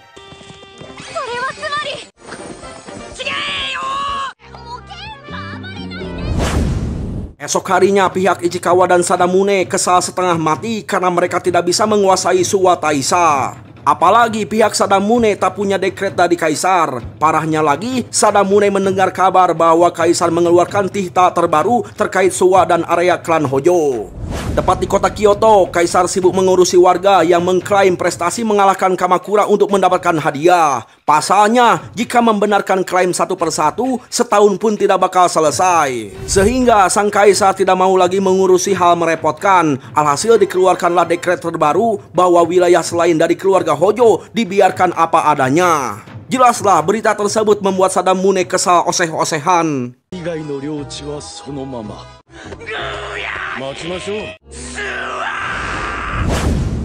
Nah, karena keberhasilan misi pelenyapan dekret, pihak Suwa merayakan kemenangannya. Menurut Neju, ternyata merekrut Genba ada gunanya. Lantas Tokiyuki dan kawan-kawan yakin kemampuan Genba bisa melenyapkan Takaugi. Mendengar hal itu, Yorishige memberikan pencerahan tentang sosok Takaugi. Dan dikisahkanlah peristiwa di wilayah Kyo, area kekuasaan kekaisaran Go-Daigo. Kala itu, hujanan anak panah melesat ke arah Takaugi dan kawan-kawan. Pangeran Kaisar Go-Daigo bernama Moriyoshi menyatakan ketidakpercayaannya terhadap Takaugi. Karena Moriyoshi meyakini Takaugi akan mengkhianati kaisar suatu saat nanti. Lantas Takaugi ingin berbicara empat mata dengan pangeran agar kesalahpahaman ini terluruskan. Makanya Takaugi menghabiskan semua orang yang dianggapnya mengusik obrolan. Hanya dengan menari saja, Takaugi berhasil menumpas banyaknya orang. Itu pun dalam hitungan detik. Jelas Moriyoshi dibuat syok. Ya, melihat kekuatan Takaugi, Moriyoshi semakin yakin monster sepertinya sangatlah berbahaya jika dibiarkan hidup. Kagetnya Moriyoshi, mendadak dukungannya beralih ke sisi Takaugi. Tanpa dipedulikan lagi oleh rakyatnya, Moriyoshi cuma bisa menyaksikan Takaugi merebut area kekuasaannya. Dalam frustasinya, Moriyoshi berharap Kaisar tak mempercayai Takaugi. Ya, inilah cerita kengerian Takaugi di Kyo, yang dimana Takaugi mempunyai kekuatan yang tak memungkinkan dirinya terbunuh dan memiliki karisma yang tak logis. Begitulah sosok yang menang telak melawan putra kaisar dalam perebutan kekuasaan. Kembali pada Tokiyuki, tak lama Ayako mengadu soal perilaku buruk Genba saat mabuk, di mana dia itu memukul bokong para Miko dan melakukan hal gila lainnya gitu.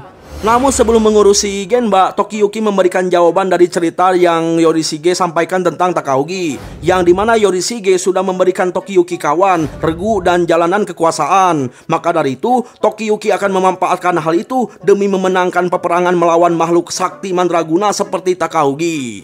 Setelah itu, Tokiyuki dan kawan-kawan mengamankan Genba yang agak edan. Takauji to Tokiyuki. その眼中にない恐れる日が来ること。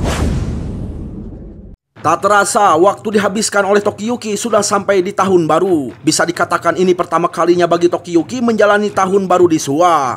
Ya, untuk menyenangkan hati Tokiyuki, para sohibnya membawa dia ke Danau Suwa yang sudah membeku. Begitu tiba di lokasi, Tokiyuki amat senang menyaksikan suasana di sana. Selagi Tokiyuki dan kawan-kawan bercengkrama menikmati Danau Suwa, Shijuku malah sibuk memancing ikan. Sementara itu, Yorishige yang baru bangun tidur merasa galau, itu karena di musim ini ia tidak bisa melihat masa depan.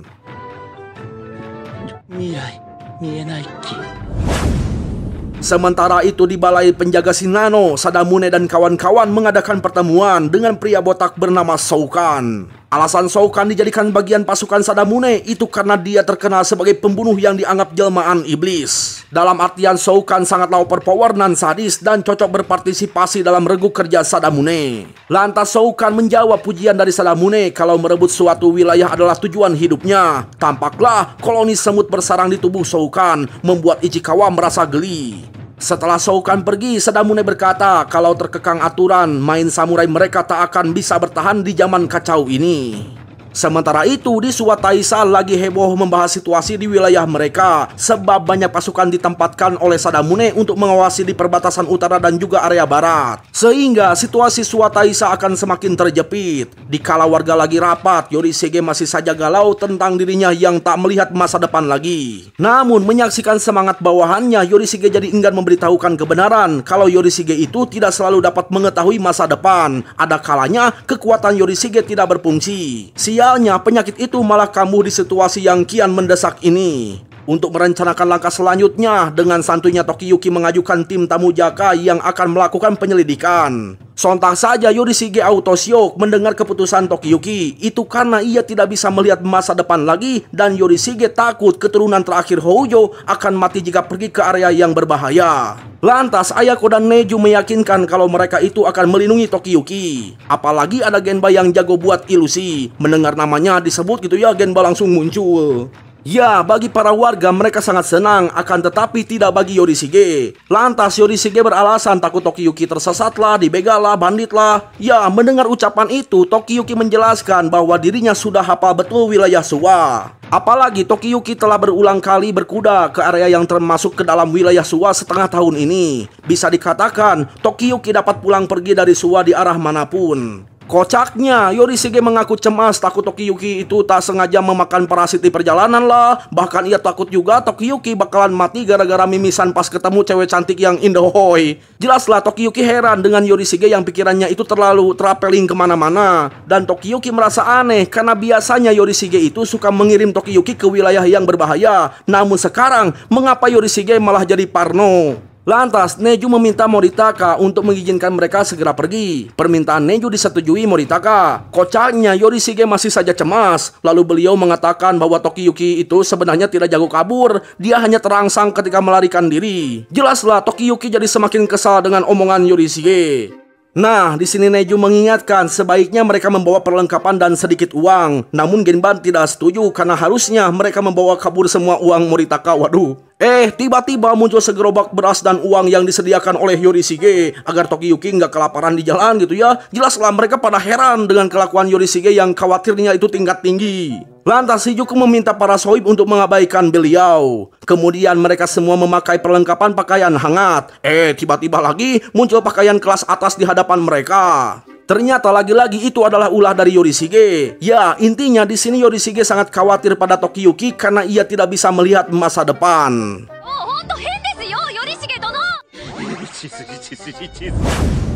Di perjalanan, Tokiyuki membahas soal Yorishige. Menurutnya, Yorishige memang terkadang bikin jengkel, namun dikhawatirkan seperti itu membuatnya merasa senang.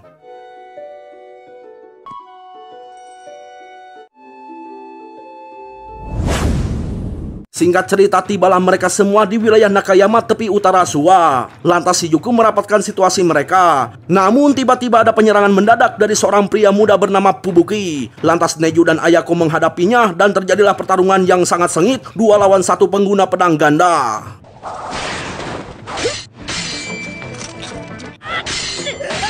Melihat situasi ini, Genba sangat cemas, apalagi dia tidak jago bertarung seperti yang dilakukan oleh Ayako dan Neju. Ditambah mereka sudah terkepung karena obor mengelilingi. Namun Tokiyuki enggan meninggalkan bawahannya yang sedang berjuang. Lalu ketika melihat Ayaka dan Neju yang bertarung dengan sangat hebat, Tokiyuki jadi teringat latihan bersama Neju dan Ayako. Yang dimana ketika itu mereka berdua memuji kehebatan Tokiyuki yang hebat bisa mengalahkan mereka berdua. Dan ketika melihat pertarungan yang saat ini, dari situ Tokiyuki sadar bahwa selama ini kedua pengawalnya itu terlalu memanjakannya. Sementara itu, Ayako dan Neju terkenang ucapan Yorishige yang meminta kedua bocah menjadi lebih kuat. Soalnya, tak selamanya Tokiyuki bisa kabur dari musuh yang mempunyai bakat spesial dan manusia di luar nalar. Makanya, Ayako dan Neju harus terus melatih diri mereka agar bisa melindungi Tokiyuki dari berbagai musuh yang memiliki kekuatan tak logis. Nah, ketika menyadari ada Shijuku di situ, Fubuki auto berhenti bertarung. Lantas Fubuki menyapa Shijuku. Ternyata Fubuki adalah kenalan Shijuku. Lebih tepatnya, Shijuku adalah orang yang pernah memberi makan Fubuki. Lantas Fubuki di sini langsung meminta maaf karena bertindak tidak sopan. Fubuki bercerita bahwa ia bukanlah warga desa ini. Ketika datang ke desa ini sedang dijarah oleh para bandit dari pasukan Sadamune. Di ketika itu Fubuki membunuh mereka. Namun karena jumlah mereka terlalu banyak, Fubuki bersembunyi di dalam hutan ini. Lantas siapa yang memegang obor-obor itu? Ternyata orang yang memegang obor adalah para bocil yang telah kehilangan orang tua karena dibantai oleh peleton Sadamune. Fubuki memberitahu bahwa ia sudah 3 kali membantai peleton Sadamune yang menyerbu desa bersama para bocah ini dengan strategi sederhana yang dimana para bocah bertugas memancing musuh menggunakan obor lalu menggiring pasukan ke dalam jebakan hingga koid. Semua itu diajarkan oleh Fubuki. Setelah itu Fubuki membawa Tokiyuki dan kawan-kawan ke desa. Terlihat banyak sekali mayat orang dewasa yang belum dimakamkan di dalam gudang.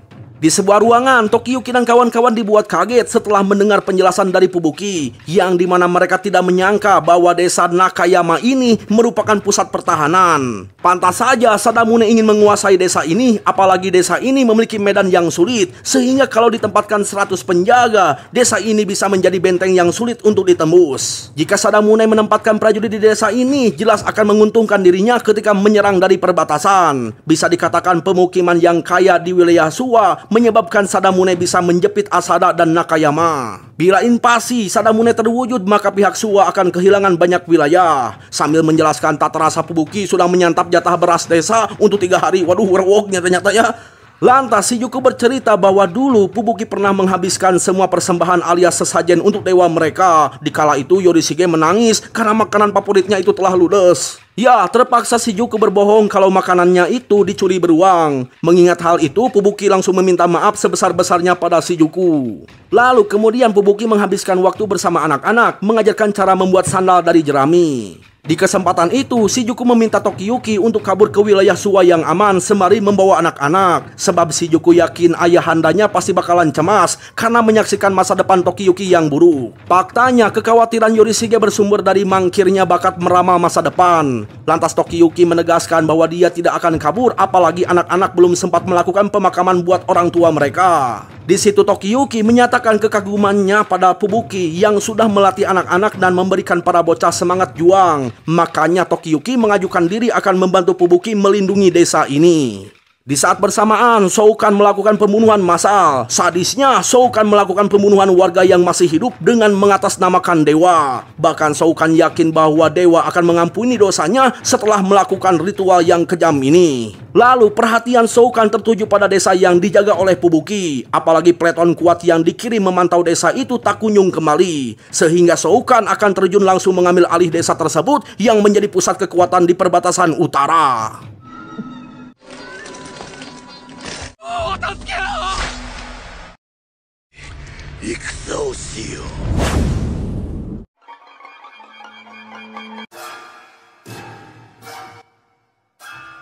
Kembali pada Tokiyuki. Setelah selesai rapat, semuanya sudah tahu tugas apa yang harus dilakukan. Di situ Shijuku meminta Genba pulang ke Suwa Taisa untuk meminta bala bantuan. Sontak saja Genba senang karena dirinya tak harus mati di medan perang. Di kesempatan itu, Tokiyuki mengajak Fubuki mengobrol empat mata. Ternyata Tokiyuki di sini ingin diajari ilmu berpedang. Lantas mereka berdua pun langsung bertarung. Ya, di sini Fubuki mulai menyadari keunggulan Tokiyuki, yaitu jago menghindar alias jago kabur, namun memiliki serangan yang sangat lemah. Lantas Tokiyuki mengungkapkan bahwa Fubuki sangatlah ahli dalam mengajar, apalagi Fubuki pandai dalam menjelaskan sesuatu, membuat orang awam yang tak tahu strategi perang gampang mengerti. Makanya Tokiyuki sangat berharap Fubuki mau menjadi gurunya. Sebelum menjawab, Fubuki mencoba mengorek latar belakang Tokiyuki, sebab Fubuki menyadari kalau Tokiyuki itu berasal dari keluarga bangsawan. Lantas Tokiyuki ngeles kalau dia itu hanyalah anak yatim biasa, yang dimana orang tuanya mati terbakar dan dia dipungut oleh Suwa Taisa.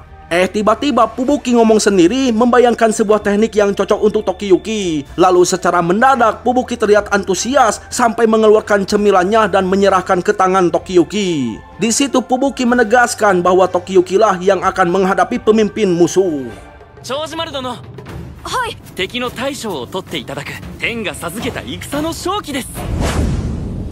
Setelah itu warga desa mulai mengungsi. Di saat bersamaan Shao Kahn sudah berada di posisi siap menyerang. Lantas bawahan Shao Kahn bingung mengapa mereka tidak menyergap desa dari pintu masuk. Malahan mereka mengambil sikap tempur di dalam gunung ini. Mendengar pertanyaan itu, Shao Kahn memberikan pencerahan bahwa sebelumnya ia telah mengirim 3 peleton ke desa, namun tidak satupun prajurit pulang membawa berita. Dengan kata lain, banyak penyergapan secara tidak terduga di jalur paling mudah diakses. Makanya mesti melakukan penyergapan di balik gunung ini walau merepotkan, tapi cara tersebut lebih aman daripada menerobos langsung. Mengetahui kepintaran bosnya, si anak buah merasa senang bertuankan orang cerdas. Lantas Shao Kahn menyuruh anak buahnya untuk bersiap membunuh para orang dewasa, lalu memburu para bocil untuk dijual, dan jadikanlah momen ini sebagai pesta yang meriah. Setelah itu Shao Kahn bersama pasukannya bergerak menuju desa, namun tiba-tiba mereka terkena panahan dari atas gunung. Lantas Shao Kahn melarang bawahannya untuk mendaki ke gunung, sebab itulah yang diinginkan oleh musuh. Jika mereka naik, sudah pasti akan menjadi sasaran yang empuk bagi pemanah. Singkatnya, di sini Shao Kahn menyadari trik musuhnya yang memiliki jumlah pasukan yang sedikit. Makanya satu-satunya cara untuk menang cepat yaitu bergerak cepat menduduki desa. Sontaklah Shao Kahn memerintahkan anak buahnya untuk melangkah maju, namun begitu berjalan para bandit langsung tergelincir.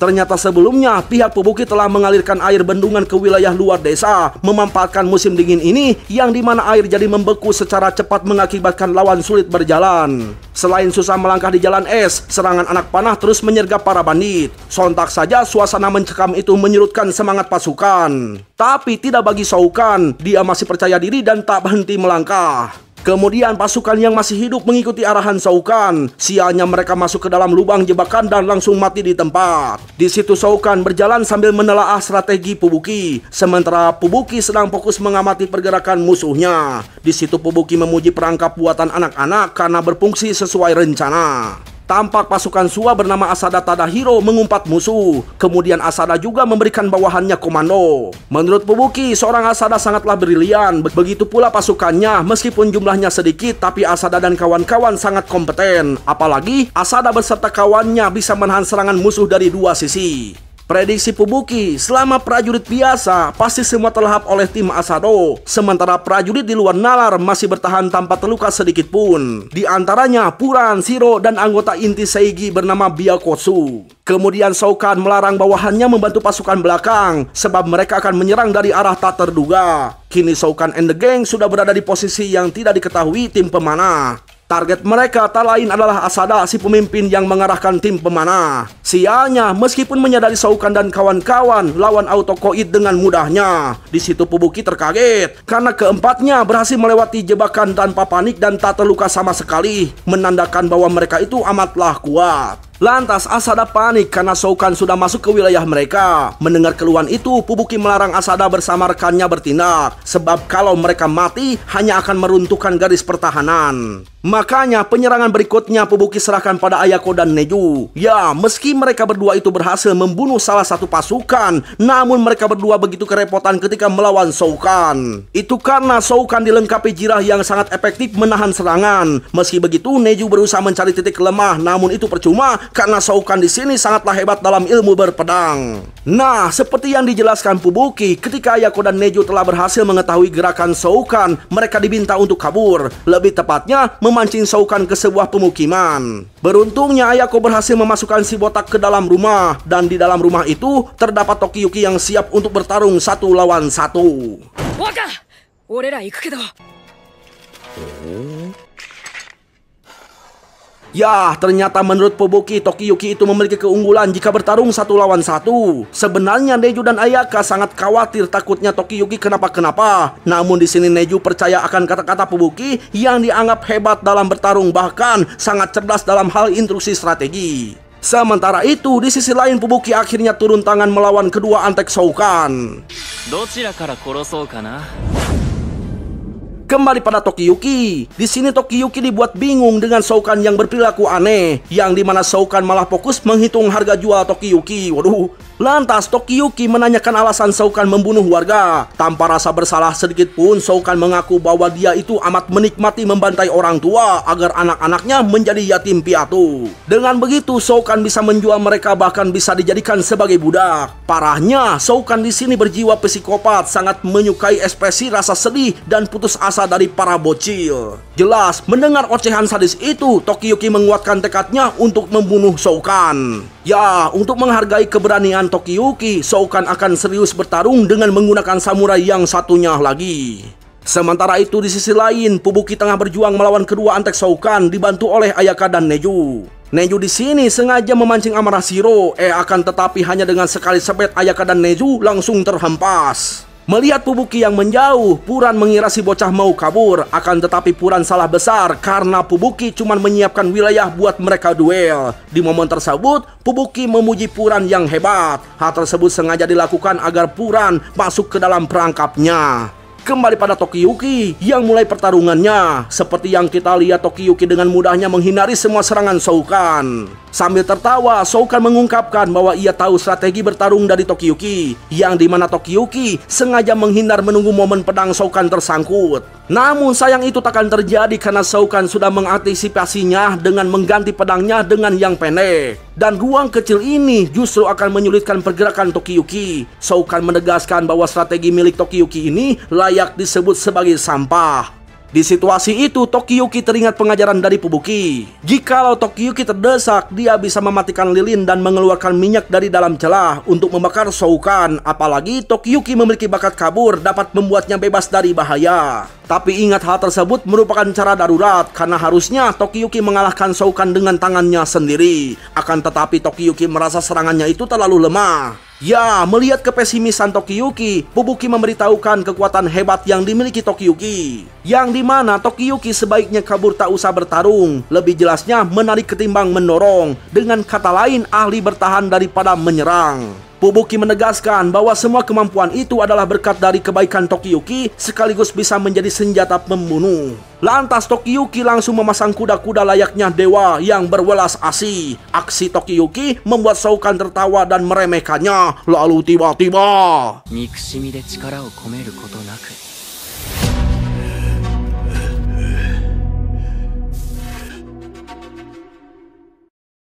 ya, kita pun diperlihatkan kembali ajaran teknik dari Fubuki, yang dimana esensi pedang sejati bukan dari dorongan, tapi dikala menebas dan memotong, itulah ketajaman yang paling efektif. Dari situ Tokiyuki paham memotong saat ditarik teknik yang bakal dia gunakan. Masalahnya, teknik pedang belas kasih tak bisa membunuh lawan, hanya mencederai saja. Namun bagi Fubuki, teknik tersebutlah yang paling efektif buat Tokiyuki yang si jago kabur. Lalu Fubuki menerangkan tangan kiri yang diangkat merupakan gerakan pembidik. Dan tunggulah saat arah pedang musuh melewati celah antara tangan dan pedang Tokiyuki. Kemudian di saat timing yang dijelaskan Fubuki dilakukan oleh musuh, Tokiyuki melakukan gerakan selanjutnya, yang dimana Tokiyuki memutar badan sambil menurunkan pedang menggunakan berat senjata itu sendiri. Nigeru.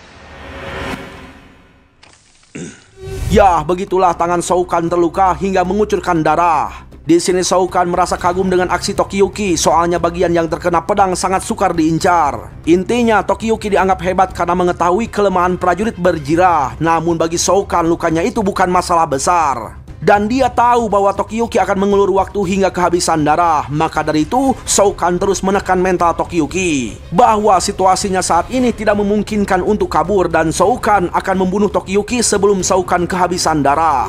Ya, melihat Tokiyuki terengah-engah, Shoukan mengira mental lawannya itu telah jatuh. Namun ternyata ngos-ngosan yang Tokiyuki perlihatkan bukan berasal dari rasa takut, melainkan munculnya perasaan menikmati momen ini yang diciptakan oleh Shoukan. Dan seperti yang kita lihat, berkali-kali Shoukan menyerang tidak pernah mengenai Tokiyuki. Dan Shoukan benar-benar dibuat stres karena core kita sangatlah licin teman-teman. Yang dimana Tokiyuki menghindar dengan gaya yang indah sambil tersenyum karena dia sangat menikmati semua ini seperti sedang bermain.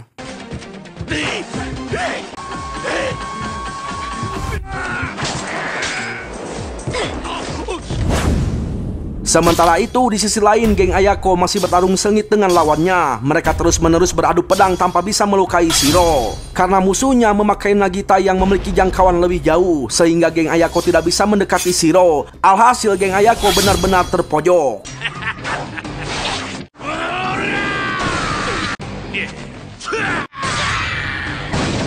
Dengan bangganya, Shiro mengatakan kemalangan geng Ayako yang tak bisa menikmati kebahagiaan orang dewasa yang memakai kekuatan untuk menindas orang yang lemah. Bahkan mereka akan mencuri dan merampas apapun sekaligus akan merebut kesucian para ciwi.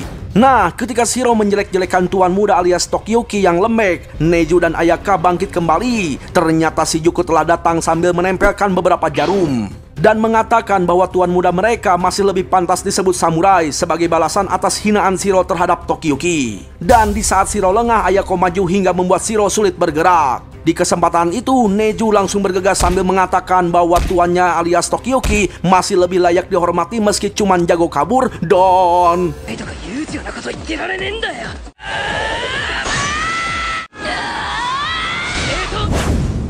Di sisi lain lagi, Fubuki dan Puran sedang bertarung sengit. Di situ Fubuki memuji kemampuan berpedang Puran yang bisa memanfaatkan ujung bilahnya.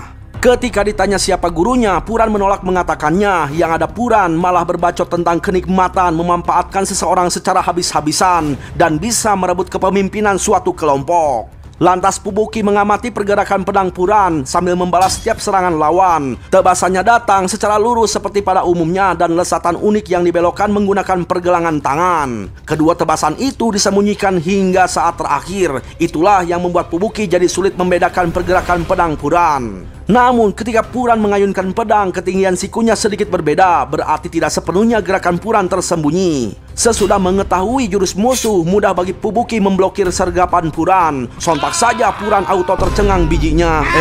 Lalu kemudian Fubuki menunjukkan skill bela diri yang telah ia sembunyikan. Jelas Puran di sini sangat terkejut, soalnya Fubuki tidak hanya bisa mengendalikan kedua pedangnya, tapi juga ahli dalam bela diri. Lantas Fubuki mengungkapkan bahwa dia itu sangat tertarik dengan Tokiyuki yang memiliki keunikan tersembunyi, dan karena Puran sudah tidak layak, Fubuki langsung mengeksekusinya.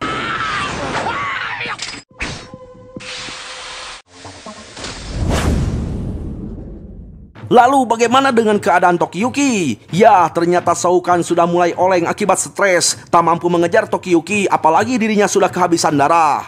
Lalu di ambang kematiannya, Shoukan mengingat kembali tentang dirinya di masa lalu yang tidak mendapat warisan dari orang tuanya. Yang ada Shoukan malah dijadikan penjaga untuk kakaknya. Hal itu membuat Shoukan kesal, merasa sia-sia telah mempelajari pedang dan strategi jika tidak punya wilayah. Dan semenjak itulah Shoukan mulai eblek merebut kekuasaan orang lain. Perlahan-lahan Shoukan menikmati kejahatannya, namun saat ini malah berakhir menyedihkan. Lalu ketika dalam keadaan sakaratul maut, tiba-tiba Shoukan melihat cahaya dan wajah Tokiyuki yang tersenyum mendadak berubah menjadi Buddha. Tanpa sadar Shoukan memberi hormat, setelahnya dia tepar. Kemudian Fubuki dan kawan-kawan datang menghampiri Tokiyuki. Di situ geng Ayako mengatakan bahwa pedang pengecut Tokiyuki memang cocok melawan musuh yang tidak sanggup mereka hadapi. Jelaslah Tokiyuki merasa kesal karena pujian itu nampak seperti ledekan. Tak lama muncullah pasukan Sadamune menerobos desa. Beruntungnya Tokiyuki dengan mudah menghindari serangan panah dadakan. Nah, selagi Tokiyuki dan kawan-kawan berdebat dengan Sadamune, Fubuki mencermati situasi dan berencana mengungsikan warga ke daerah selatan karena situasi mereka sudah tidak diuntungkan alias akan kalah. Akan tetapi, Genba muncul membawa pasukan yang dipimpin oleh Yorishige. Hal tersebut membuat pihak lawan memilih pergi dari desa. Dalam pelariannya, Sadamune sempat melihat bercak darah yang membuatnya penasaran dan tertarik memeriksanya. Sementara Yorishige memerintahkan anak buahnya untuk menumpas habis para bandit yang di sekitar desa. Sedangkan Sadamune berhasil kabur sambil mengamankan Shoukan yang sedang sekarat.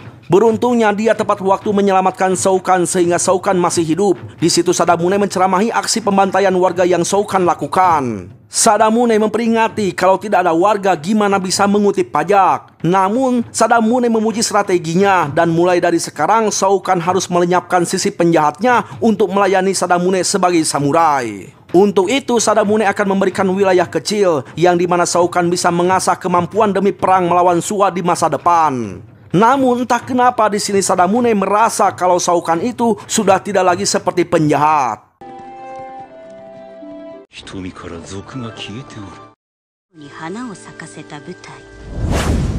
Di desa, Yorishige langsung memeluk Tokiyuki hingga bercucuran air mata. Di situ Yorishige amat bersyukur Tokiyuki masih selamat. Lantas Tokiyuki memperkenalkan Fubuki yang telah banyak membantunya, berharap Yorishige memberikan tempat istimewa untuknya. Sontak saja Fubuki langsung terkaget karena sejatinya Fubuki hanya ingin menolong saja, sebab Tokiyuki memiliki ambisi menggapai tahta kepemimpinan. Mendengar hal itu, Yorishige mengisyaratkan kalau tuannya itu adalah Tokiyuki. Jelaslah Fubuki makin terkejut. Dan di saat bersamaan Tokiyuki menjelaskan identitasnya yang merupakan Hojo Tokiyuki, keturunan langsung dari Kesogunan Hojo. Sontak saja Fubuki makin terkejut. Ya, sebenarnya Fubuki sudah merasakan bahwa Tokiyuki itu menyimpan rahasia, namun Fubuki tidak menyangka rahasianya itu terlalu di luar dugaan. Lantas Fubuki siap menjadikan Tokiyuki sebagai penguasa hebat di masa depan dan Fubuki meminta bayaran kalau makanan oteknya itu sangatlah mahal. Waduh. Ya, mendengar ucapan itu si Juku meralat bahwa Fubuki tidak perlu otek lagi karena di Suwa doi bisa makan nasi sepuasnya. Hal tersebut membuat Fubuki sangat bahagia.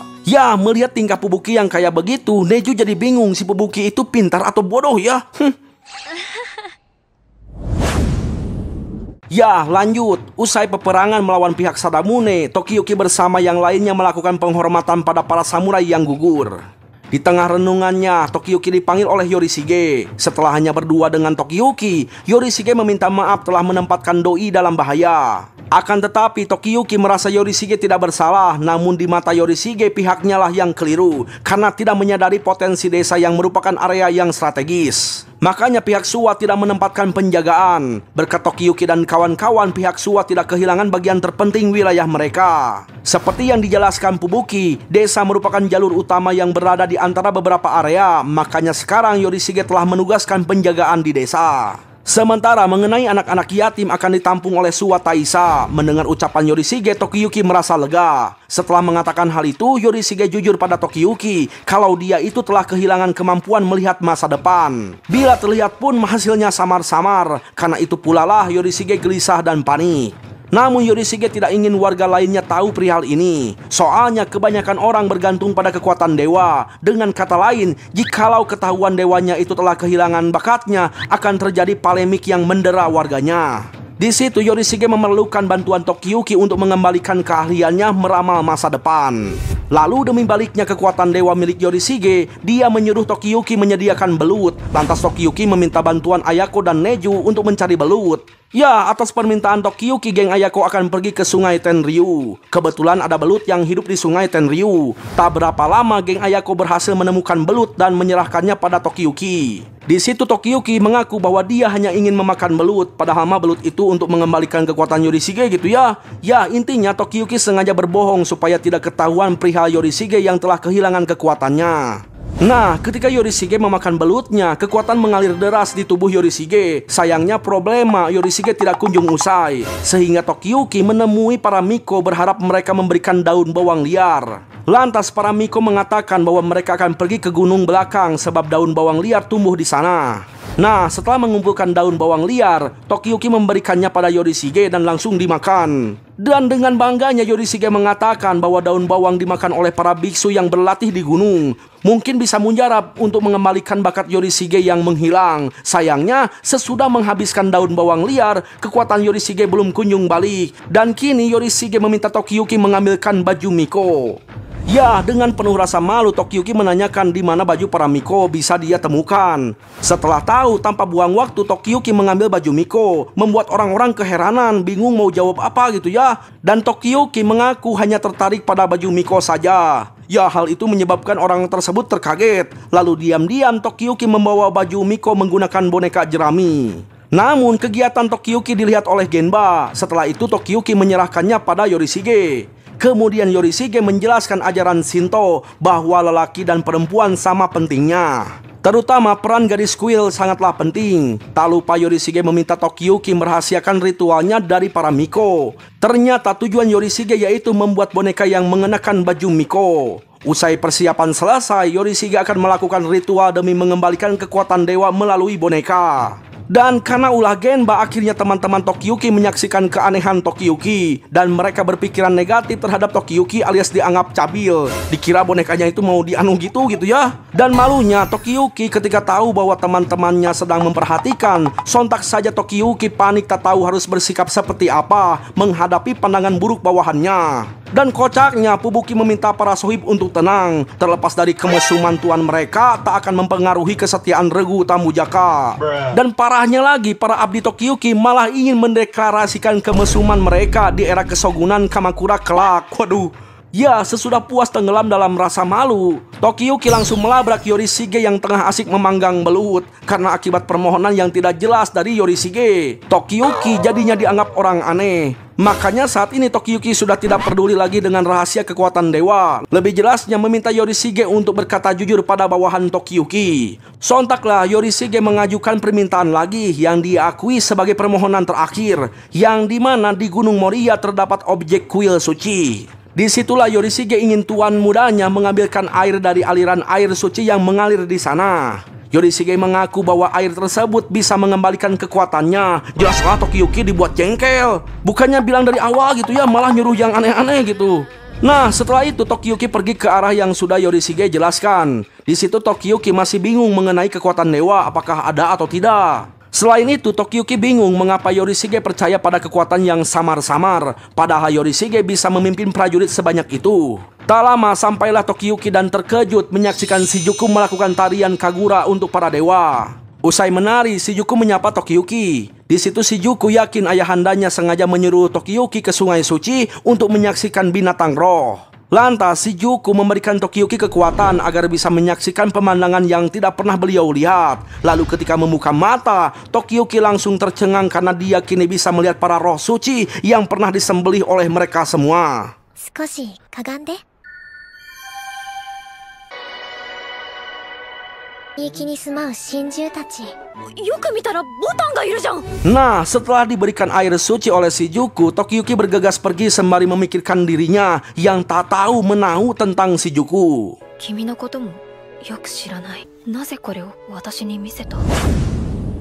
Sementara itu di Kyo, Takauji menggambar patung Buddha yang menyemarakan kilauannya. Esoknya, Takauji menjambangi saudaranya bernama Ashikaga Tadayoshi. Tampaklah keakraban kakak beradik. Di situ Tadayoshi ditugaskan mengurusi Kamakura untuk mencegah terjadinya pemberontakan oleh sisa-sisa klan Houjo. Lantas Tadayoshi mengatakan kalau dia sudah memikirkan 100 strategi untuk pertahanan Kamakura. Di kesempatan itu Tadayoshi teringat kala masih kecil dia membuat peta harta karun. Kemudian Tadayoshi menyembunyikannya di suatu tempat. Namun menggunakan intuisinya, Takauji gampang menemukan keberadaan peta yang dia simpan. Makanya Tadayoshi merasa intuisi kakaknya itu selalu benar. Soalnya sudah banyak terbukti intuisi seorang Takauji bukanlah firasat semata. Ya, dengan kekuatan mereka berdua bisa memperkuat Kyo dan Kamakura. Tadayoshi sangat yakin bahwa semua samurai dalam negeri akan tunduk pada klan Ashikaga. Lantas Takauji mengatakan bahwa strategi adiknya itu bukan 100, melainkan berjumlah 14. Karena benar Tadayoshi meragukan kenormalan kakaknya. Setelah itu Takauji memamerkan patung Buddha yang dia gambar. Namun begitu masuk Tadayoshi merasa ada aura mengerikan di dalamnya. Di situ Tadayoshi memohon meminta gambar itu sebagai hadiahnya. Lalu selepas kakaknya pergi, Tadayoshi menyuruh bawahannya untuk membawa lukisan Budanya saja dan sisanya harus dibakar. Ya, Tadayoshi di sini tidak mau lukisan Buddha buatan kakaknya dilihat oleh pengikutnya, sebab bagi Takauji, Buddha yang dia gambar merupakan mangsanya, bukan untuk dia sembah. Kembali pada Tokiyuki yang sedang menyerahkan air suci pemberian Shijuku pada Yorishige. Lantas Tokiyuki penasaran siapa Shijuku sebenarnya. Yorishige hanya bilang nanti Tokiyuki bakalan tahu sendiri dari Shijuku. Kemudian Yorishige menjelaskan perihal para binatang roh yang Tokiyuki lihat sebelumnya, yang ternyata merupakan perwujudan kekuatan dewa.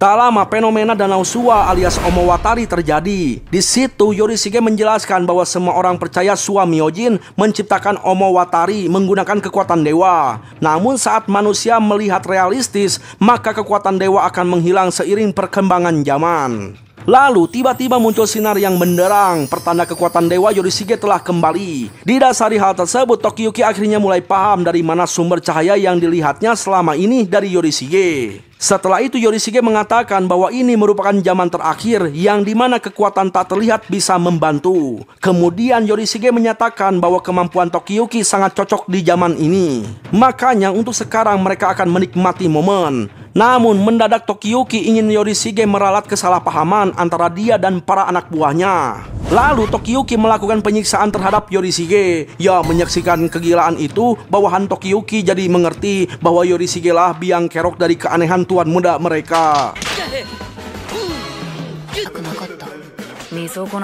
Ya, lanjut di pedesaan Shinano, gubernur Shinano bernama Kiyohara bertindak sesuka hatinya. Seenak udahnya, Kiyohara memerintahkan Sadamune bersama bawahannya mengambil hasil panen rakyat secara menyeluruh. Sontak saja warga keberatan sebab hasil panen diambil tanpa bayaran sedikit pun. Parahnya lagi, buat makan saja tidak disisakan. Dan kejamnya warga yang memberanikan diri memohon kemurahan hati dari Kiyohara malah dibantai. Dan gobloknya, bukannya mengurusi masalah rakyat, Kiyohara malah sibuk menceramahi Sadamune yang tampil tanpa riasan. Bahkan beliau membantu Sadamune mendandani wajahnya. Alhasil Sadamune juga dibuat puyeng sama gelagatnya si Kiyohara.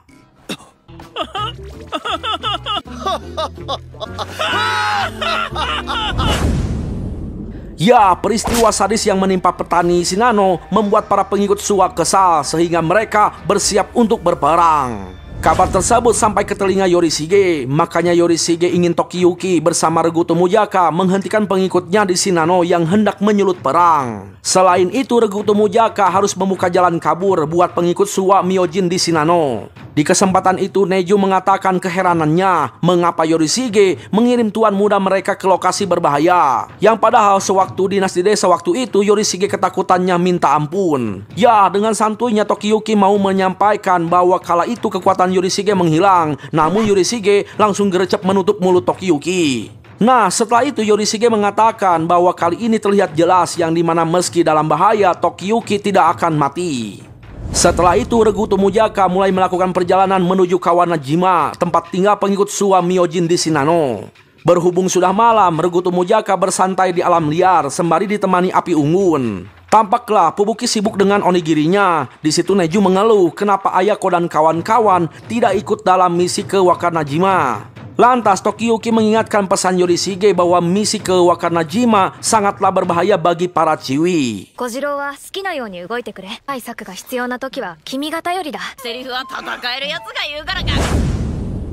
Esok paginya Regu Tomujaka telah tiba di Wakanajima. Lantas Regu Tomujaka langsung menemui kubu Hoshina Yosabaro.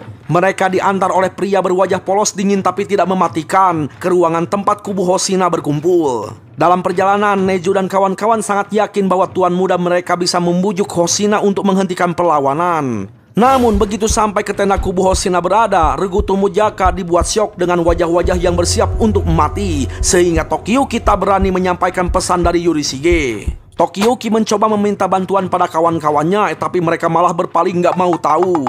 Dalam kondisi terkejut, Tokiyuki mencoba mengutarakan pesan dari Yorishige bahwa kubu Hoshina dilarang menyurut perang. Sayangnya ucapan Tokiyuki tidak ada yang mau mendengarkan. Yang ada semangat mereka malah makin berkobar, bersiap untuk mati di medan tempur. Bahkan mereka mengatakan secara bangga cara koid yang indah di medan tempur, seolah-olah mati itu seperti hiburan buat kubu Hoshina. Dan sungguh edannya si muka polos rupanya memiliki pikiran paling edan di sini, lebih jelasnya agak psikopat. Ya, akhirnya Tokiyuki gagal membujuk kubu Hoshina. Kemudian muncul Shinomiya Soemantaro datang menghampiri. Di situ Shinomiya memeriksa keaslian surat yang dibawa Tokiyuki. Setelah mengamatinya, Shinomiya yakin surat itu beneran dari Yorishige. Ya, melihat raut wajah Shinomiya, Tokiyuki merasa lega. Ternyata masih ada orang yang bisa diajak bicara alias normal. Lantas Shinomiya mengatakan bahwa dia itu pernah mengajak kubu Hoshina untuk kabur ke jalur utara. Sayangnya Hoshina mentah-mentah menolak sarannya itu. Seperti yang kita lihat, Hoshina begitu semangat akan mendapatkan penghargaan karena siap mati dengan cara yang terhormat. Ya, menurut Fubuki tidak ada jalan lain selain membiarkan kubu Hoshina berperang. Kemudian kubu Hoshina telah mengumpulkan pasukannya dan siap untuk berperang. Namun jumlahnya tak sebanding dengan prajurit milik Kiyohara. Dari seberang sungai, Kiyohara mendapati pasukan Hoshina dalam kondisi siap berperang. Hal itu menjadi momen menyenangkan buat Kiyohara yang tak sabar membumi hanguskan pemberontak. Tampak Ichikawa begitu kesal karena dia diserahkan tugas oleh Sadamune untuk mengawal Kiyohara yang ebleg dengan alasan yang tak masuk akal. Lalu Kiyohara memerintahkan Yonemaru menghujani pasukan Hoshina dengan anak panah. Lantas Yonemaru bersama prajuritnya melesatkan tembakan. Namun kubu Hoshina tetap santuy menghadapi panahan tersebut. Sontak saja Yonemaru keheranan karena tiba-tiba asap mengepul wilayah pertempuran. Akibatnya pandangan pasukan Kiyohara tidak dapat menjangkau apa yang ada di depan mereka. Ternyata itu ulah Genba yang membakar gandumnya Kiyohara. Selain itu Kiyohara nggak sadar kalau gandum kepunyaannya itu telah disebar Genba ke berbagai sudut, sehingga memunculkan asap yang merepotkan bagi pasukan Kiyohara. Ya, karena kesal ngendog terus gitu ya, Kiyohara memerintahkan prajuritnya untuk menyeberang sungai. Setelah musuh berada di air, Fubuki memberikan kode membuka saluran air. Alhasil pasukan Kiyohara terombang-ambing di derasnya aliran sungai. Usai siasat itu dilakukan, pasukan Hoshina mulai menyergap musuh. Nyaris saja bawahan Hoshina dalam bahaya. Untungnya Neju dengan gagah berani siap membantai musuh sambil menunggangi kuda. Melihat kehebatan Neju di medan tempur, Hoshina dan Tokiyuki memujinya. Bahkan Hoshina semakin berapi-api, tidak memikirkan keselamatan pasukannya maupun sekutunya. Karena yang ada di pikiran Hoshina, asal mati di medan perang dengan indah menjadi suatu kehormatan baginya. Sontak saja Tokiyuki selintas teringat Kamakura yang melakukan harakiri. Alhasil Tokiyuki dibuat kesal dengan keegoisan dan pemikiran eblek dari Hoshina, karena menurutnya kematian seperti itu tidaklah menarik. Sementara itu pertarungan antara kubu Hoshina dan kelompok Kiyohara telah ditunda. Neju yang terlalu banyak menyumbangkan tenaga merasa lelah, makanya Neju merehatkan diri. Lalu Fubuki memberikan salep buatan Suzuki kepada Neju. Tak lama Neju dan kawan-kawan diberitahukan kalau Hoshina menodongkan senjatanya kepada Tokiyuki. Sehingga semua orang langsung berkumpul di lokasi pertikaian kedua belah pihak. Di situ Tokiyuki menyatakan bahwa Hoshina mengabaikan kepentingan penduduk dan membahayakan pengikutnya. Kalimat itu mengubah raut wajah pengikut Hoshina yang siap mati kembali normal. Loh sontak saja Tokiyuki kesal kenapa baru sekarang sadarnya gitu. Ya, usai mengungkapkan hal itu, Tokiyuki melempari Hoshina dengan arak. Nah, karena Tokiyuki kepercik sama minuman tersebut, membuatnya jadi mabuk. Dan dalam mabuknya itu, Tokiyuki menceramahi sembari menghindari serangan dari Hoshina. Kemudian Tokiyuki menggunakan jurus bokongnya menghadapi Hoshina yang dia sebut kepala batu alias keras kepala. Tokiyuki juga mengatakan jika mati tidak ada yang bisa dicapai. Justru dengan bertahan hidup dapat membuat rencana demi rencana menaklukkan rejim Kiyohara. Gara-gara jurus bokong, akhirnya Hoshina siuman dari keinginannya yang siap mati. Makanya Hoshina meminta Tokiyuki untuk berhenti. Ya, Tokiyuki yang mabuk langsung tertidur lelap. Kemudian Shinomiya menyampaikan maksud kedatangan Tokiyuki, yang dimana Suwa Myojin alias Yorishige memerintahkan kubu Hoshina untuk mundur. Dan kini Hoshina tidak lagi membangkang dan dia siap mengikuti rencana untuk kabur. Lantas Hoshina memerintahkan anak buahnya membawa sanak keluarga mereka.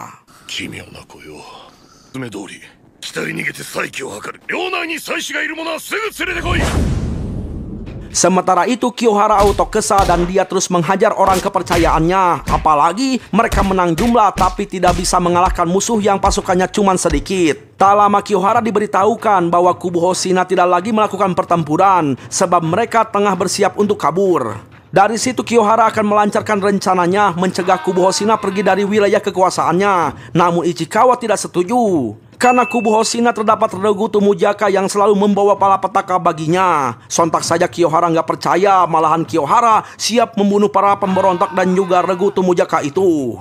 Sementara Regu Tomujaka bersama kubu Hoshina sedang melakukan perjalanan untuk meninggalkan Kawanajima. Di situ Tokiyuki mengatakan keputusannya bahwa dia tidak setuju tentang cara samurai mengakhiri hidupnya.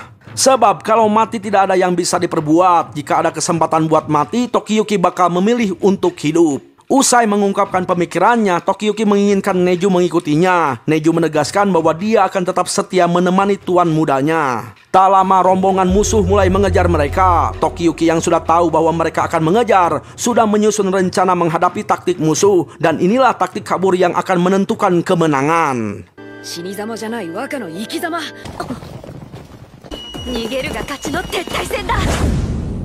Di sisi lain, tampak Yorishige sedang membasuh dirinya sembari memikirkan tentang Tokiyuki. Walau Yorishige bisa melihat masa depan, tetap saja ada di mana takdir yang terjadi bisa berubah. Namun Yorishige percaya pengalaman dan bakat kabur Tokiyuki akan membuatnya bertahan hidup. Kemudian Yorishige mendoakan keselamatan tuan mudanya. Sementara itu di jalur pelarian, Hoshina meminta keselamatan wanita dan anak-anak diutamakan. Kalau mereka bisa sampai di barakade belakang, mereka akan dapat bertahan dan membuat perlawanan. Namun tiba-tiba Hoshina mengubah jalurnya dan berlari ke arah musuh. Hal itu merupakan strategi yang sudah dirapatkan oleh Fubuki. Menyaksikan sekelompok musuh berbalik arah ke sisi mereka, Yonemaru mengatakan tim Hoshina itu amatlah bodoh.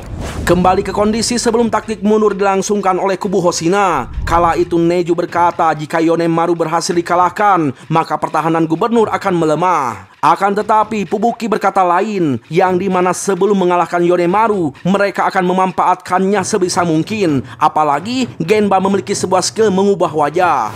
Ya, berdasarkan strategi Fubuki, Genba menjadikan dirinya sebagai Yonemaru. Begitu ada peluang, Genba menyusup ke dalam pasukan musuh. Lantas Genba yang sudah menyamar menjadi Yonemaru menggiring pasukan musuh ke kaki gunung belakang. Tujuannya yaitu untuk membagi pasukan Yonemaru dalam beberapa kelompok. Sehingga dengan begitu kubu Hoshina yang jumlahnya sedikit mampu mengimbangi pertempuran.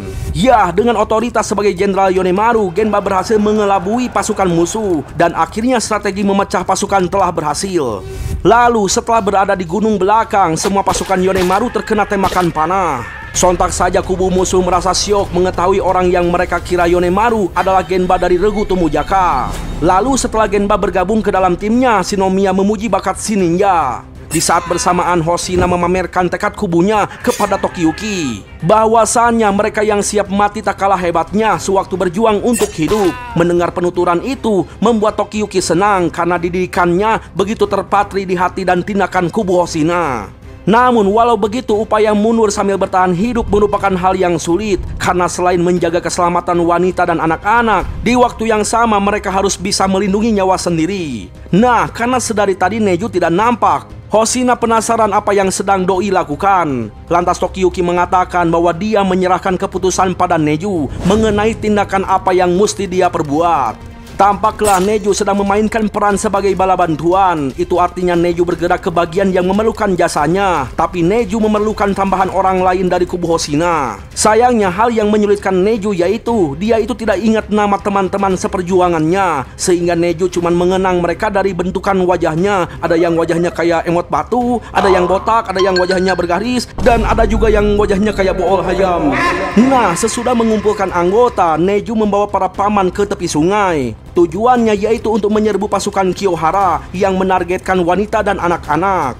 Lantas, geng Neju menyerang dari samping menyebabkan musuh panik. Masalahnya Neju di sini tidak tahu nama-nama si para paman, makanya dia itu cuma bisa memanggilnya dengan ciri khas fisiknya, bangetnya.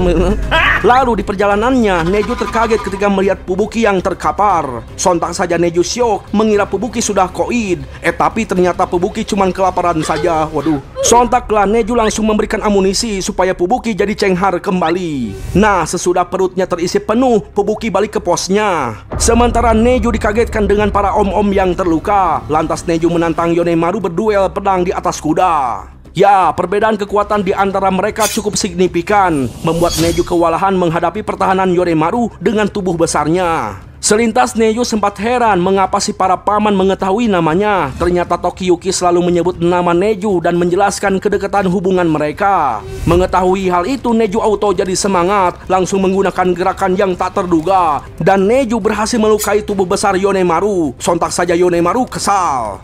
Di situ Yonemaru lebih unggul dari daya tahan, terus memojokkan Neju. Lalu muncullah rasa lelah, apalagi Neju mengalami banyak luka. Namun dikala Neju frustasi, para paman mengulurkan bantuan. Alhasil Neju memiliki kesempatan untuk membunuh Yonemaru.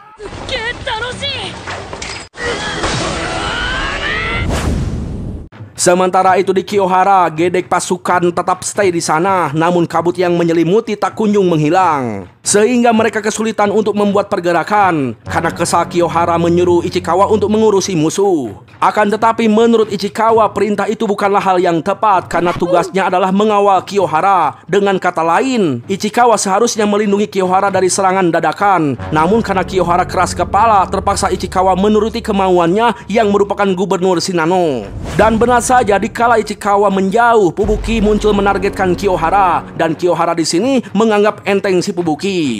Sementara itu di sisi lain, bawahan Hoshina melaporkan kalau anak-anak dan para wanita telah diamankan. Mengetahui kabar tersebut, Hoshina amat lega, sehingga mereka bisa mundur ke selatan dengan tenang, karena mereka tak perlu lagi ada di medan perang. Di kesempatan itu, Tokiyuki mengucapkan hal yang membuat Hoshina terharu, yang dimana Doilah yang bertanggung jawab membuat jalur kabur kubu Hoshina.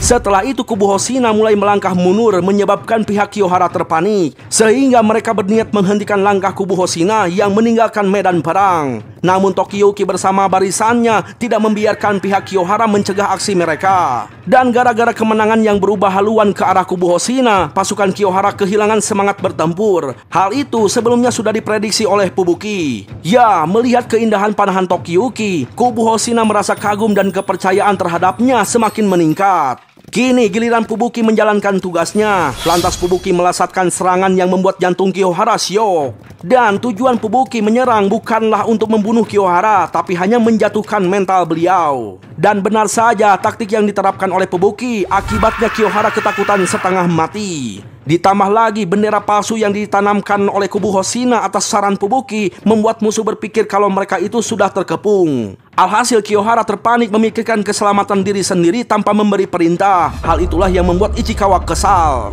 Karena gara-gara gubernur yang bodoh itu, semua strategi di medan tempur jadi kacau balau.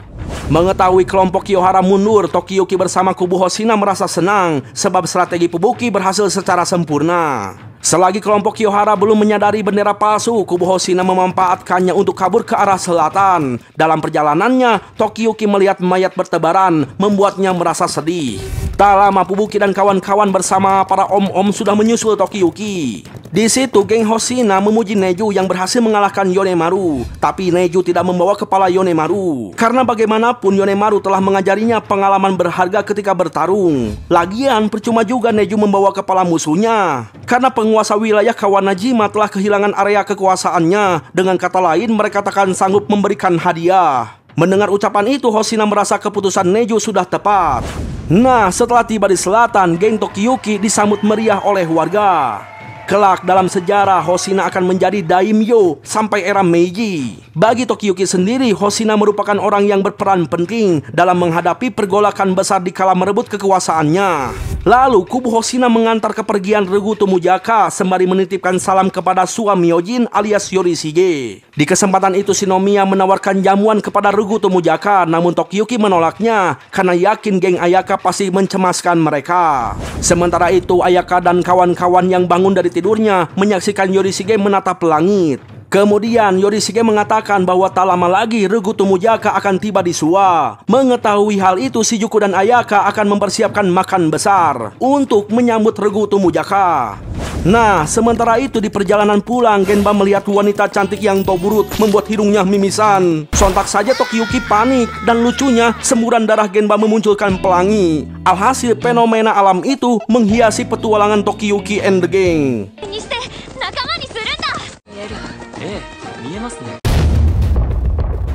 Tamat ending yang sangat membagongkan. Ya, jujur saja bro, anime ini membuat gue pusing. Soalnya banyak adegan sadis tapi diselimuti komedi. Ya gimana ya, ya pokoknya mah gitu lah. Pesan yang bisa kita ambil dari anime ini, perbanyaklah bersyukur untuk kalian semua karena bisa hidup di zaman perdamaian ini. Tidak ada yang lebih mengerikan dari kematian, apalagi hingga punya bekal di akhirat nanti. Sekian dan terima kasih telah menonton. Sayonara, goodbye. Ingat, jangan lupa bahagia.